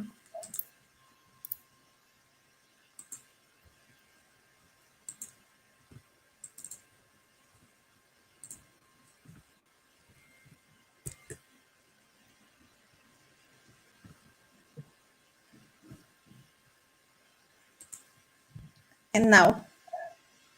No? Not yet. Which browser are you using? Chrome. Chrome? Okay. Because we had some problem with Firefox, but Chrome show I me have option. to choose the all ecran. Yes. When you click on share, you should Share see your screen. 3 tabs. Your monitor, application window, Chrome. You can choose application window, the central tab. Yes, okay. Now I think.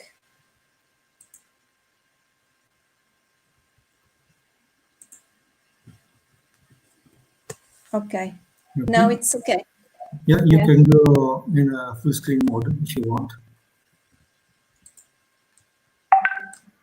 Now you see, yes? Yes, yes. We see Yes. now. Okay, thank you. Okay. Good afternoon. I'm Susana Faria. I came from University of Minho, Portugal, and the title of this talk is a bivariate multi-level analysis of Portuguese students. This is a joint work with Carla Salgado. Carla is a student of Master in Statistics of University of Minho. The purpose of this study was to investigate factors from both student and school perspectives that impacted mathematics and science achievement of Portuguese students. Data on about 7,000 Portuguese students who participate in the Program of International Student Assessment PISA 2015 were used.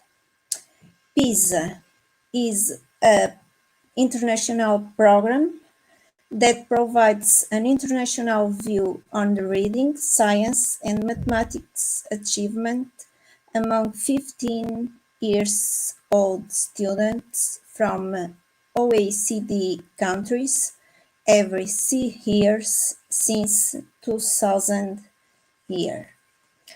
Portugal participates in all editions of PISA. Given the hierarchical structure of data, students are nested into schools. We applied multi-level model, which can take into account data variability within and among the hierarchical levels. We can find several studies on the mathematics and science achievements. We still see the first page, the first slide. I don't know if it's a problem, it's a technical problem, or if you are still on the first slide. I can use PDF, no? Yes. But we are still seeing the first page. Maybe there is a technical problem. And now? Sharing. No, still the first. It's still the first one. Yeah.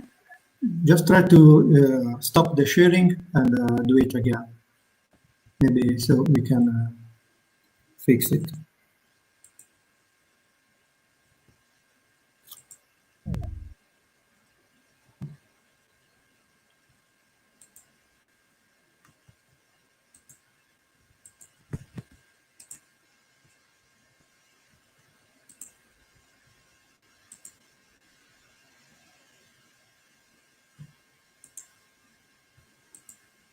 And now, no, it's time.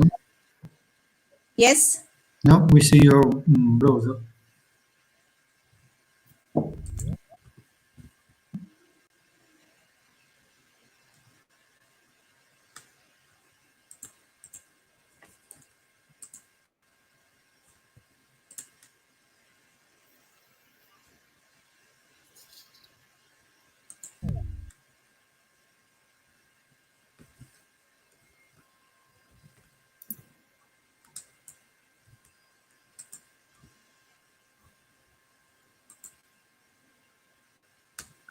And now? No. You see now? No. No. I don't know what happens. When you click on share your screen, which option you choose?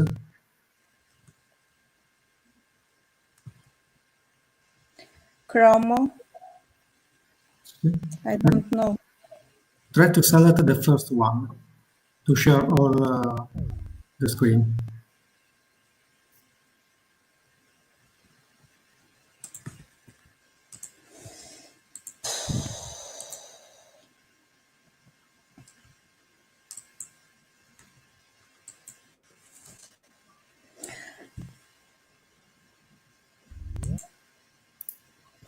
I have to choose window application, yes?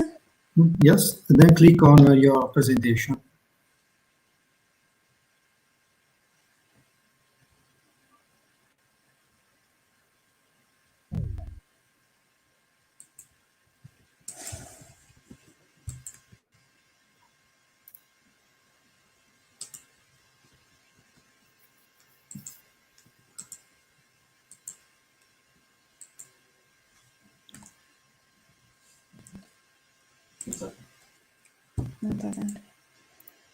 And now? No? No. I don't know what happens.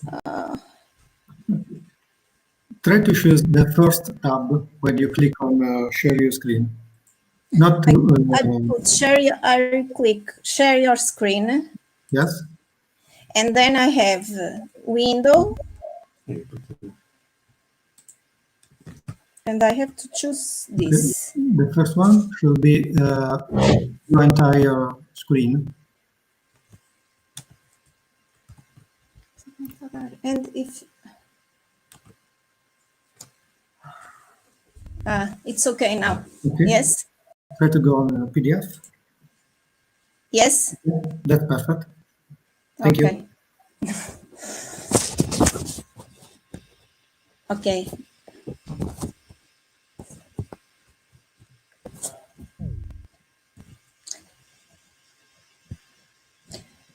Okay, this is the title. I go start there. Okay. Given the hierarchical structure of data, students are nested into schools. A multi-level approach is adopted, which can take into account data variability within and among the hierarchical levels. We can find several studies on the mathematics and science achievements applying univariate multi-level models. However, in this work, we apply a bivariate two-level linear model in which students level 1 are nested in school level 2. With this model, we can compare the association between students' characteristics of school resources and their performance in mathematics and science achievements. In this work, we have this model, then for each school J and student I, we have this model where the response variable YAG is the bivariate outcome with mathematics and science achievements of student I in school J. Beta and alpha are the parameters, and we have Bj, the matrix of the bivariate random effects at school level. Finally, we have the arrows, the matrix epsilon. The Portuguese sample of PISA 2015 includes more than 7,000 students. However, there was a school with a lack of information on many variables, so it was removed, and also all students who had missing values in some of the variables were also removed. The final data includes 6,549 students nested in 202 schools. Following the recommendation for addressing in international large-scale assessment, such PISA, we consider all 10 plausible values as the dependent variables. For example, we can see here the scatter plot of mathematics achievement versus science achievements only for one plausible value. It's clear that there is a positive correlation between the performance of students in the two achievements. In our model, with regard to explanatory variables, at student level, we consider age, the age of student, gender, the gender of student. The rep is a dummy variable that takes the value 1 if the student ever taken at least 1 year of schooling. The IMI is a dummy variable that takes the value 1 if student is not native, and a variable that indicates students' socioeconomic status. Regarding for school level variables, we have two dummy variables, type that takes the value 1 if the school has private status, and the lock if take the value 1 if the school is located in a town. We have also students per teacher ratio, the proportion of girls at schools, and also average of student socioeconomic status. Looking for descriptive statistics. In the table, you can see that about 50% of the students were male, only 5.6% of the students were immigrants, and also the percentage of students who reported grade repetition was 37%. Regarding for school level variables, we see that 91% of schools are public and about 55% of schools were located in towns.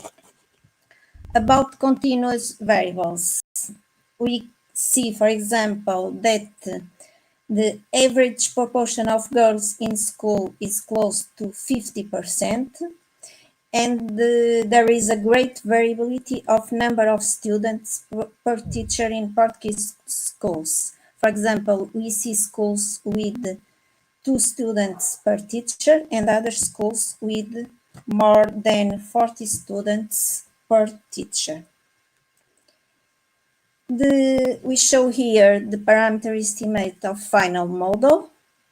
We can see that the student level coverage, age, and immigrant status were not significant, and at school level, the only significant variable was the school level average of student socioeconomic status. In general, the coefficients have the expected signs. The main results are being a male is positively associated with better results in maths and science. Students who have taken at least 1 year of schooling have a lower performance in maths and science. And the student socioeconomic status of student is positively associated with achievements and have similar coefficients in the both of the fields. About the school level, attending a school with higher mean student socioeconomic status helps to reach a higher score, and the variability of the random effects are very similar. So we can say that school has the same influence on the results in mathematics and in science. The two effects, random effects, are positively correlated. Finally, we can say that the use of bivariate multi-level model allow us to test for difference in regression coefficients, and as expected is on. Menina, vai buscar o carregador que está no fim. The characteristics of students and schools are associated in the same way with two outcomes, mathematics and science achievements. And thank you for your attention. And I'm sorry for... Thank you. I leave the chair to Professor Theodore.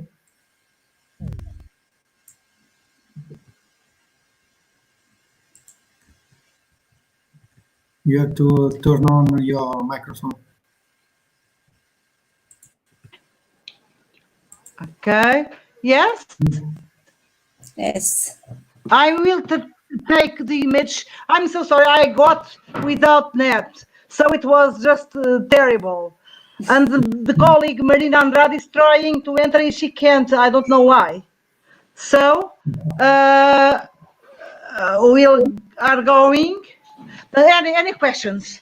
Firstly, I didn't hear your presentation, sorry, but I couldn't because I was trying to get, I'm with my mobile trying to add a point of net. So any questions about your presentation? Who have been here?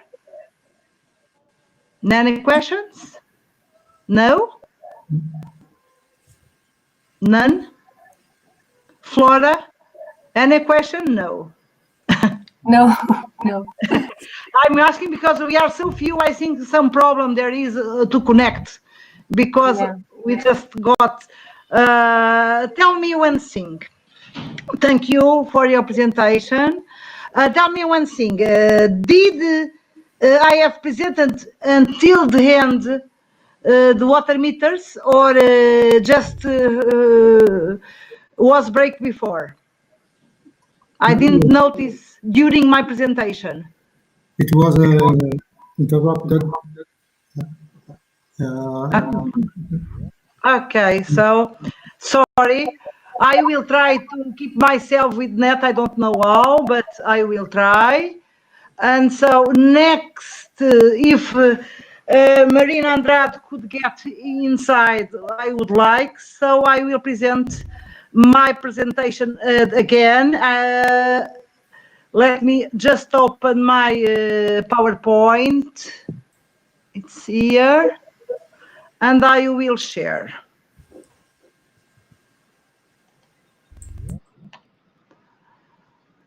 So I'm trying to see where I am. Ok. It's home C, share. Share ecrã, janela é partilhar, é isto. Presentation. Acho que é esta. Ok.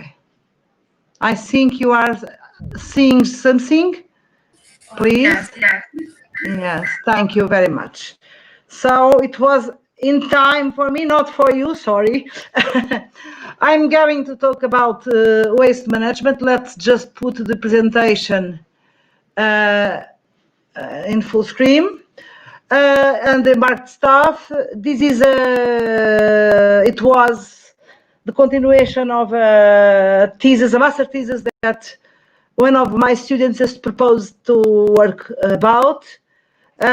He is already an officer. He just finished last year their course, his course, and the idea is we are interested in how the warships, the Navy, Portuguese Navy ships, warships, and how they manage the waste, because the usual implementation.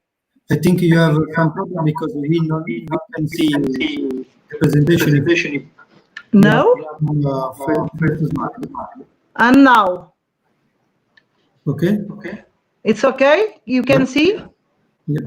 It's so not, I will keep it like this, okay? So the idea is to see how our ships in Navy, in Portuguese Navy, handle with the waste, and if the regulation is adequate, and if they have the enough equipment, or the equipment is appropriate.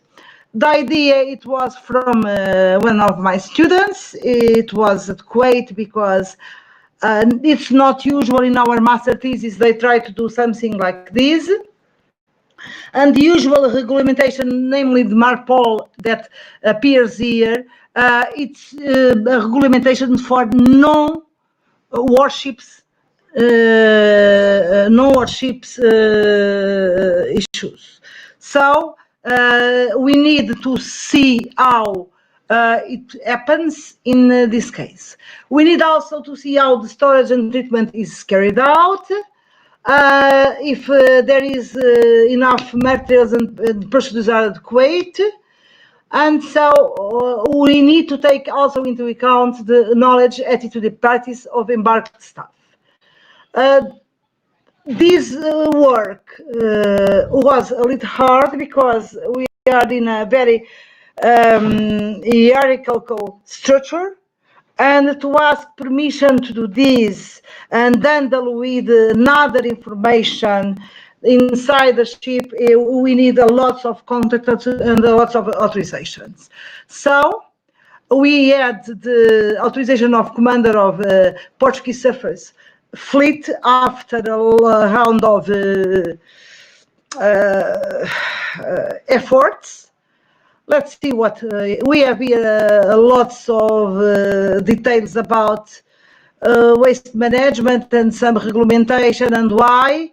I'm going just to jump this and to see that generally we have our pollution source with sanitary sewage, oil waste, and oxidation gases. And about 80% of the pollution it's on land, and 20% of that is on sea. And consequently, we have contaminated water, hull paint, noise. So in such a way, let's see what we have. In NATO warships, what we have that we should know. Just if we see the quantity per person per day in cubic meter, we have here the quantities for black waters, gray waters, oily waters, or used oil. Here are the quantities in metric cubics per person.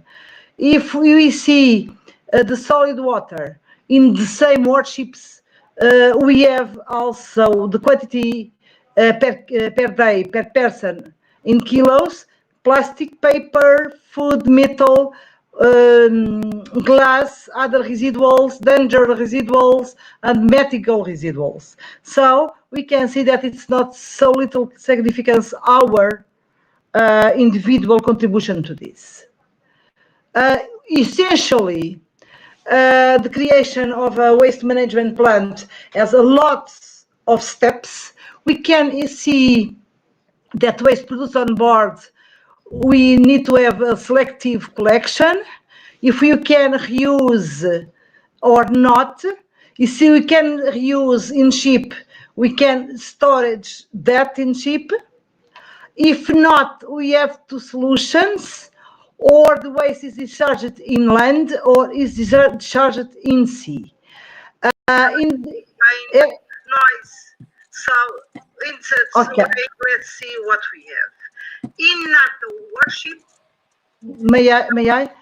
This is strange. In the discharge, the waste discharged in sea can be in several different ways, if not treated, crushed, or compacted. Can be as temporary storage or really discharge in sea. But this can occur in two different situations. If it is in an authorized area, we can discharge in sea. If not in an authorized area, we can make a temporary storage. By other way, if the reuse is not in ship, we make some storage, and after that we discharge in land. Okay, of course, that the waste that are intended to discharge in land can be not treated or crushed or compact. So it's just several processes that can be planned. Some orientations of this were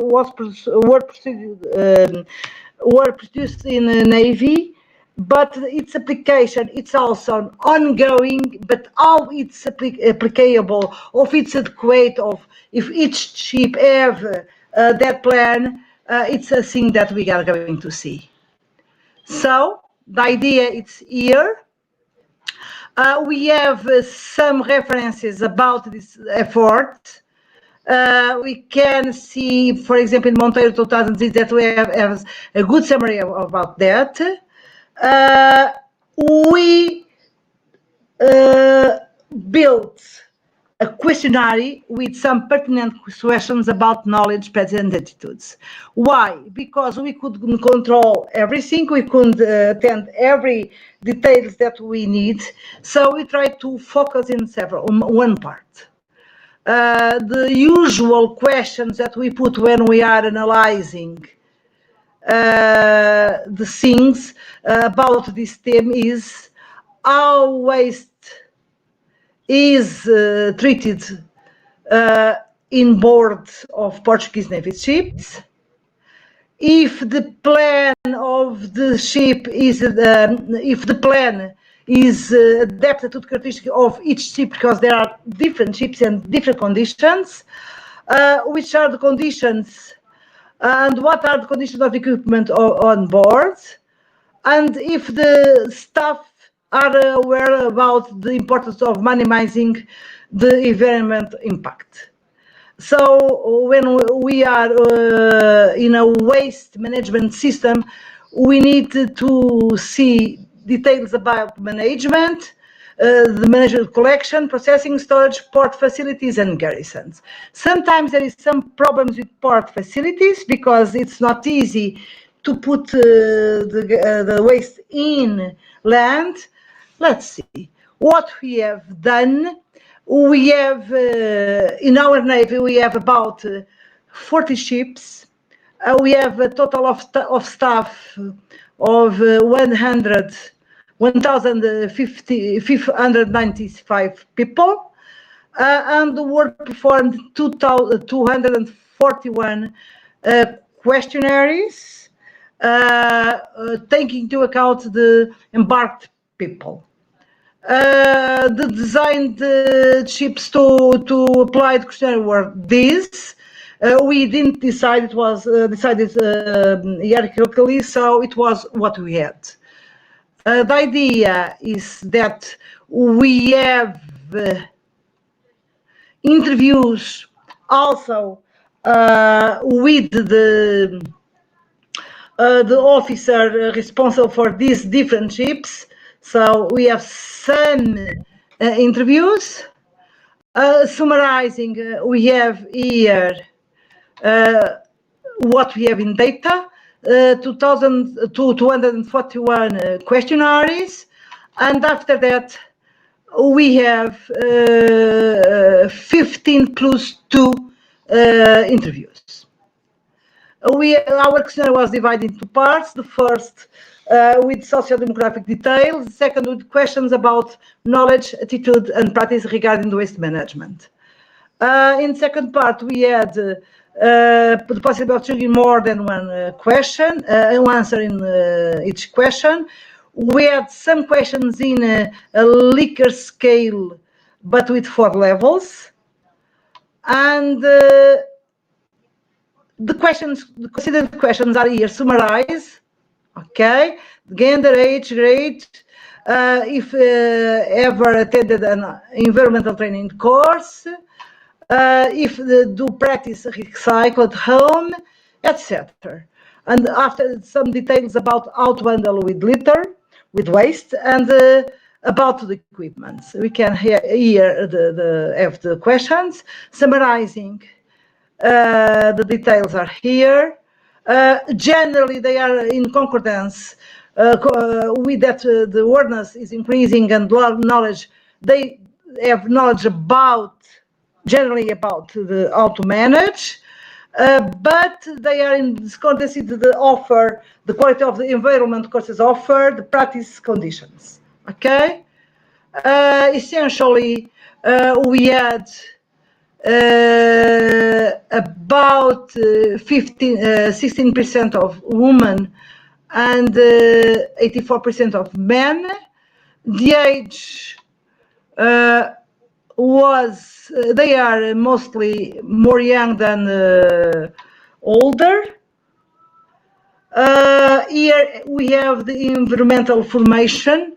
If they have some training, some practice about that, some course, and about only 30% have some information about that, and the majority claims that they do recycle at home. Okay, here is some tests after evaluating all quality of questionnaire, all questions, the often Cronbach, and all measures that we could evaluate. We also consider some non-parametric tests, and the decision is here. Why it's important to see if the median is greater than 25 or it's less than 5, because our scale it's 1, 2, 3, 4. So if the median is above 2.5, they generally are. We can conclude easily the thing. More than 50% of participants declare that there exists the daily environmental care. Consider that is an important pressure. Also consider that some waste can be left at sea, some of them wrongly. The waste storage contributes to welfare, security, and hygiene of staff. Consider that the existent equipment to process waste is not enough, and declares to know the internal and external rules, but claims there is not a good offer of formation in environmental education. But we can also conclude that the eventual awareness is increasing. Some more that I have done, we have applied an exploratory factory analysis with raw data. We present raw data because we can see that for 50% of the variance, we can consider 4 factors with raw data, and we need to consider 6 factors with scale data. So for raw data, we could identify 4 components that are awareness, health and security associated with practice and knowledge. It's important to do this because we can take off with these components and apply another techniques of statistics.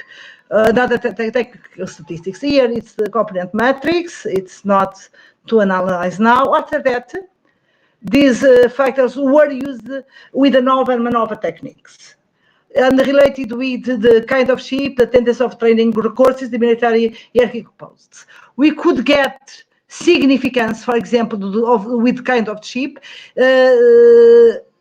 It's clear that they have different performances about hygiene and safety, because it's clear different to consider the kind of ship. If we take knowledge that some of them are very old and some of them are very modern, it's clear that it happens. Some of them are huge, some of them are very simple and does almost do any production of waste.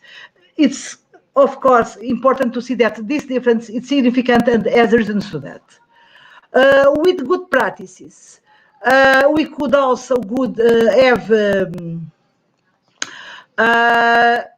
significant information, significant importance of the kind of ship by the same factors. Okay, we notice also that some details about the staff need to be corrected because there's something they think that they can do or not. Here I have some details about hydrográfico and Lancha are the ships with greater positive effects on factor F2. F2 is hygiene and safety. Okay. Corvette has a negative effect. The corvettes are the old ships. The Lancha, Veleiro, Fragata and Patrulha Oceânica have smaller effects on the factor 2. The military aircraft posts had no significant effects in F2, F1, F2, and all 4. When we consider MANOVA, not so simple as ANOVA, sample ANOVA, but MANOVA, all planetary effects were statistically significant. So I have here some final comments. This study was used to handle to reveal that the staff needs to be more informed about how to handle with some solid waste and other practices. To need the equipment, the renovated equipment, the courses need to be renovated, etc. Here there are sample indications, simple indications that what should be done. And now, just thanks for being present. And any question? Any question, please? Nothing. Okay. So I would appreciate that Marina be present. I hope yes. Let me see. She was here, but I don't know if Marina is present. Yes, Marina? yes, I'm here.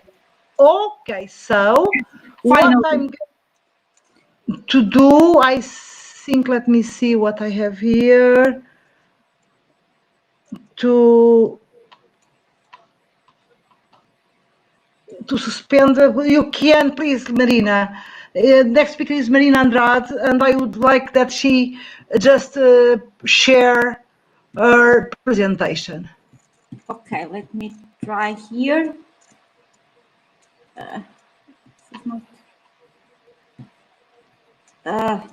Sorry.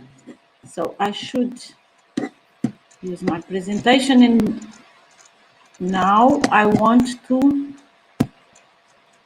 share my screen, but I'm not seeing. Tens de ter a tua apresentação aberta. Está aberta. Está aberta. E agora tenho que pôr aqui embaixo, não é? Share your screen, não é? Share. Sim. Mas eu não consigo fazer o share. Ok. Oh! Em princípio, não, mas isso se calhar isso é capaz de dar, porque agora consegues ver a tua, acho eu, vê lá.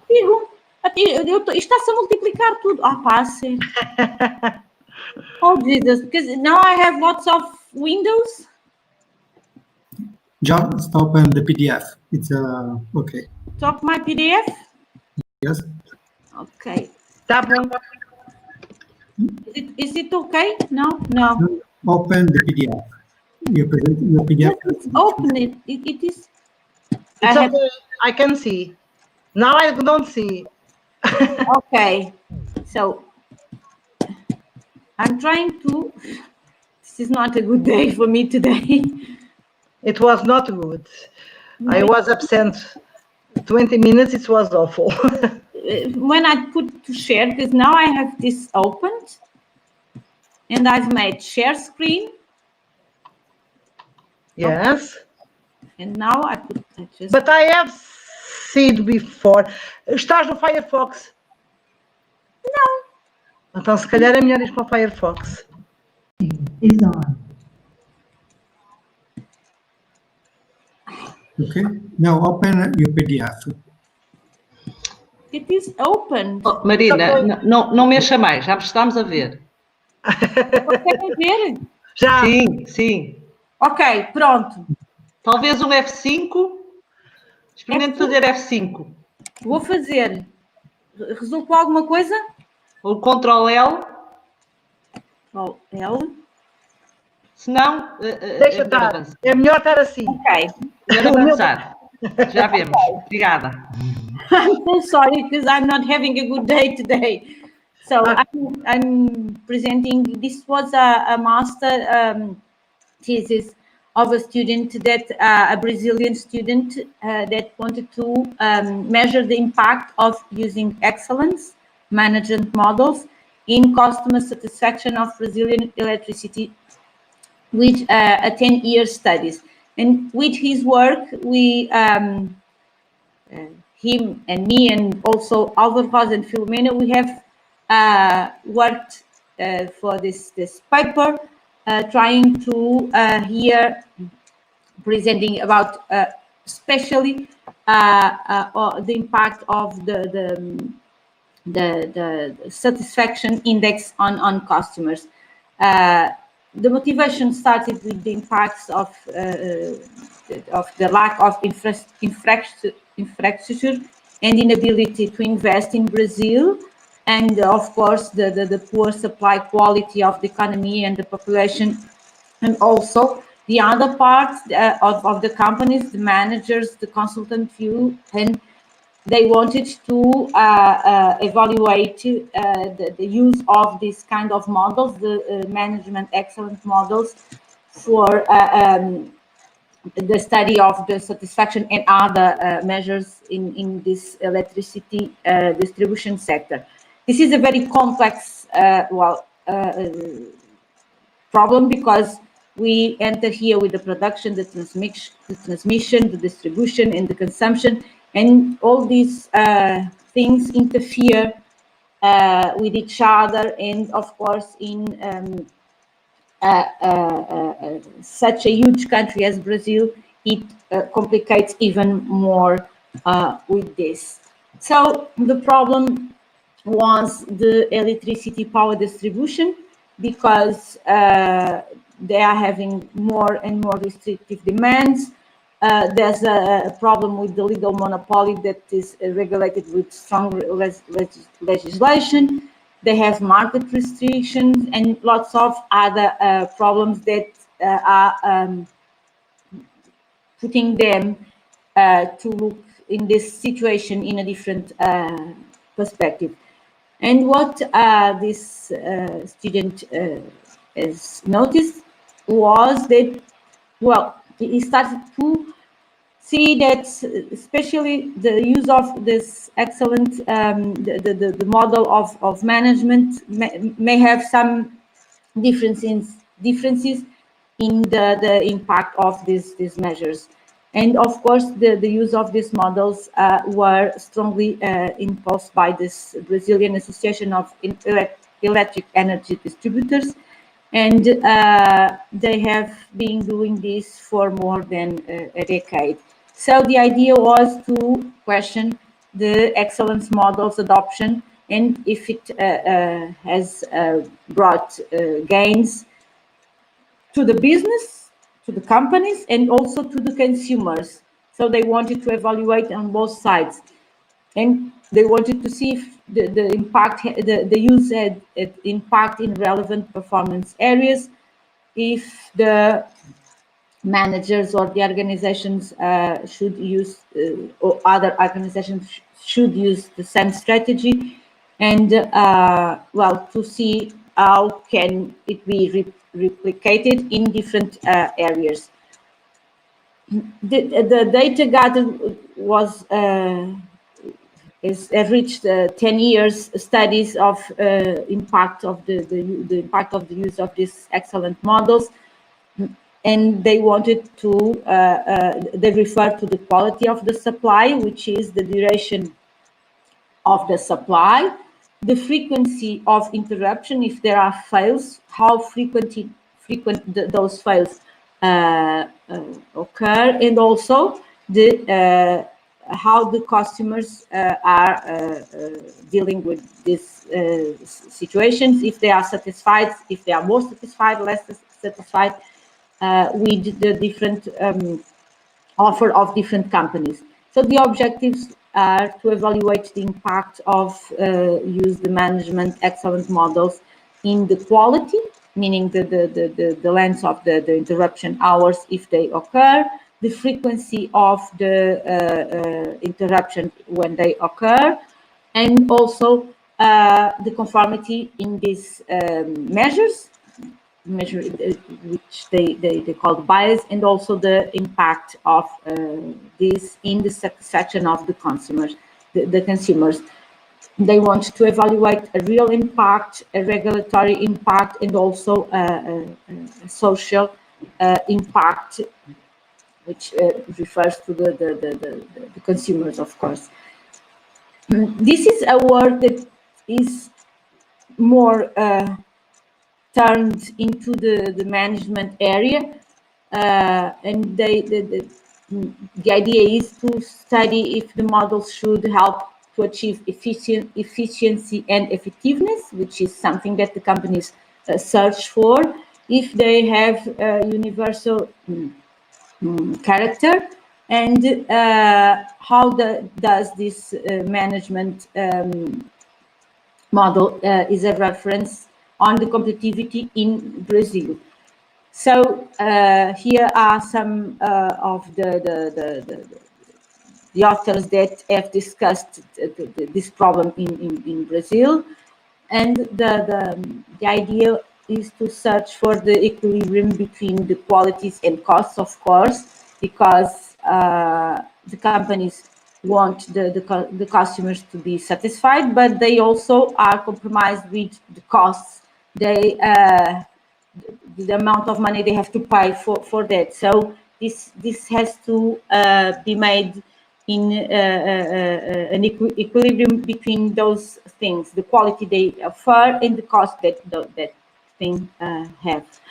So, of course, that also the regulation imposes some gains in quality and productivity. So there are some parts that are mandatory by the regulations that are imposed. So the impacts that comprise the legal, regulatory, and the social sphere refer to the difference, the real, the regulatory, and the social impact that should be there. That's a mistake in here. It should be impact. So they measure the frequency, the duration of the files and the frequency of the files, and also how the consumers react to those files and those frequency of files for different companies.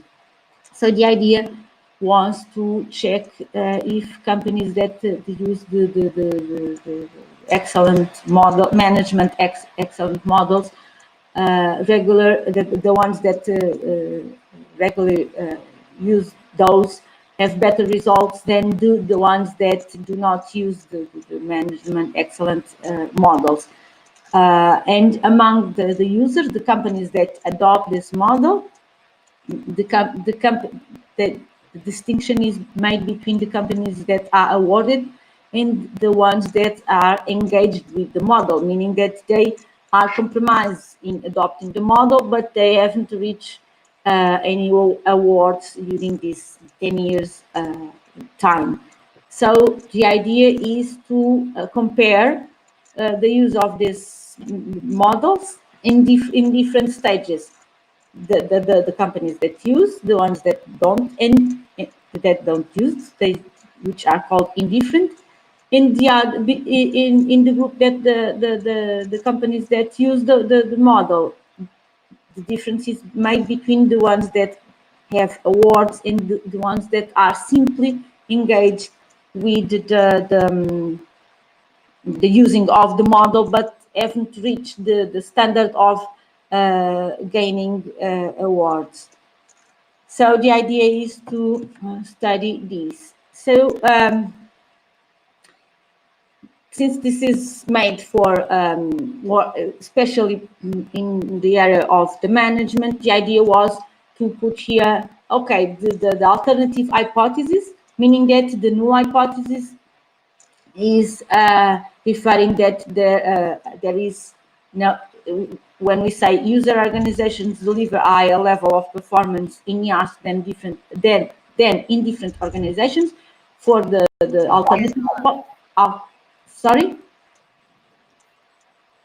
When we refer this for the alternative hypothesis, mean that the users and the indifference for the null hypothesis, we are supposing that the users and the different reach the same level of performance. So here we just stated the alternative hypothesis, meaning that the null hypothesis are referring that nothing has, there are no differences in being in one group or on the other.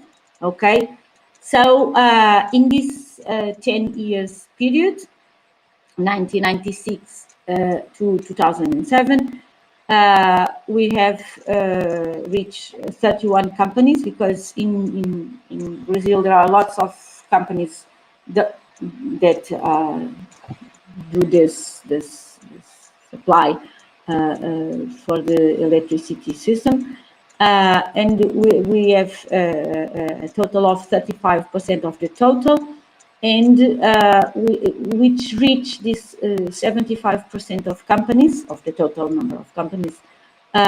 These 31 companies reach 90% consumers in the market. So they almost have they have almost the whole market, because the others have small pieces in small areas. So this is a representative one, and in these 31 companies, we can see that 71% are users and 29% are indifferent. They don't adopt the model, they don't think that is important. And in the group of the users, meaning that of those 31%, we can see that only 70% are awarded companies, and the others 83% are the engaged ones. So there's a lot of companies that have a compromise with using the model, but haven't yet reached the standard of being awarded, of course, because if they are awarded means that they have reached a more reliable position in the market, of course. So they have reached they were measured the management maturity with the global score that is given to the companies by the national the Quality National Foundation in Brazil. They measured the quality of the supply, the duration of hours of the interruptions, the frequency of the interruptions, and also they measure the conformity and the satisfaction index. And this was done by the National Electric Energy Agency in Brazil. So with the data, what we could see in a descriptive analysis is that because this green means the ones that reach better results, and of course the best results are in the sorry to interrupt. Okay, I wasn't seeing the next slide. Okay, it's okay, sorry. Okay. So the green color means that they are the better, the ones that reach better results. The best results are, of course, in the group of the awarded companies, and of course that the worst results, the pink here, the light pink here, are found in the group of the companies that are named indifferent, that don't care about using the management excellent model. And for those variables that we have described before, we can see here the distribution in these dot plots, meaning that the red are the indifferent ones, which are the lowest, always in the lowest side. The blue ones are the engaged, and the green ones are the awarded companies. And when we plot this data, the ones that have the Gore score versus the different variables, the duration of the interruptions, the frequency of the interruptions, and the YASC, which is the index of customer satisfaction. We can see that they are very separated. It is easier to see that the awarded are always achieving the best positions in this those plots. So in this work, what was noticed was that the variables were not following a normal distribution, so it was not possible to use parametric tests. So the strategy was to apply for non-parametric tests, and well, using a significance of 0.5. And what we can see here is that for the real impact, the duration and the frequency of the interruptions, it was used the Kruskal-Wallis. For the bias of the duration and the frequency, it was used the chi-square, and again for the index of satisfaction, the Kruskal-Wallis. In the awards impact, we used both of the tests. In each of these tests, we could see that the null hypothesis, the ones that stated no any difference in between one companies and the others, we could see that the null hypothesis was rejected. So it was evident that there are differences between the companies, the ones that are indifferent, that they don't care about using the management excellent model, and the users. And of course, in the users, the awarded have presented better results than the companies that are simply engaged with the use of the model. The time is ending. So I'm ending as well. So what we have also seen is that in the national satisfaction indexes, there's not a big evolution. There's here in which 2011, I think, in each it's not the data weren't used. It's not that they don't have it, but there's been a problem with some companies, so the decision was not to consider that here. And what was seen is that with the electricity energy supply compared with other services is the one that present better levels for the satisfaction index in this in comparison with other sectors in the economy. So the awarded organizations show a higher performance in the relation with the engaged ones for the different index that they are that are of interest, in particular the satisfaction level, and the companies that distribute electric power in Brazil adopt massively the management excellent model, and they need to perform incentives and recognition so that they can conquer the other companies to use the model as well. So in the end, the conclusions for the organization is that it is to encourage the adoption of this model. And of course, that must be done with supports and incentives for the implementation by the suppliers in the supply chain, because otherwise the companies are not interested in just spend money, of course. And for the regulatory parts and industry situations, what we can conclude is that the encouragement for faster adoption by members or organizations to subject this to regulation, so that companies should be forced to adopt it more. And this was it, I think. Thank you very much. A little longer than should be, but thank you. Any questions? We have time because. Any questions? No question. Okay. I want to know what it was presented in the article that I was presenting, because I do not notice immediately that I was without net. So it was almost complete?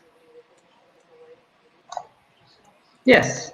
Okay, thank you. So we are in condition of closing our session, but before I want to thank all participants, in particular the presents, and who have presented in new conditions all teams. Thank you very much. And I want to sorry to Susanna because I didn't see her presentation because I was without net. So thank you very much to all. Thank you very much. And I hope we see next year. And thank you already also for my support, technical support, because it just handled everything how it could be. Thank you very much. Thank you. Hello, Sandra. Are you present? Okay, thank you. Bye-bye. Bye. Bye-bye to you all. Tchau. Tchau, Ana. Somos todos portugueses? Conjecção do técnico, acho eu. Ok, so, eu ia dizer que agora podemos ir para o Welcome Reception. Tá? Já está bem. Acabámos pontualmente às 7h30. Ela esticou-se um bocadinho, mas pronto. Já vamos um bocadinho tarde, mas convém irmos agora para o Welcome Reception. Amanhã há mais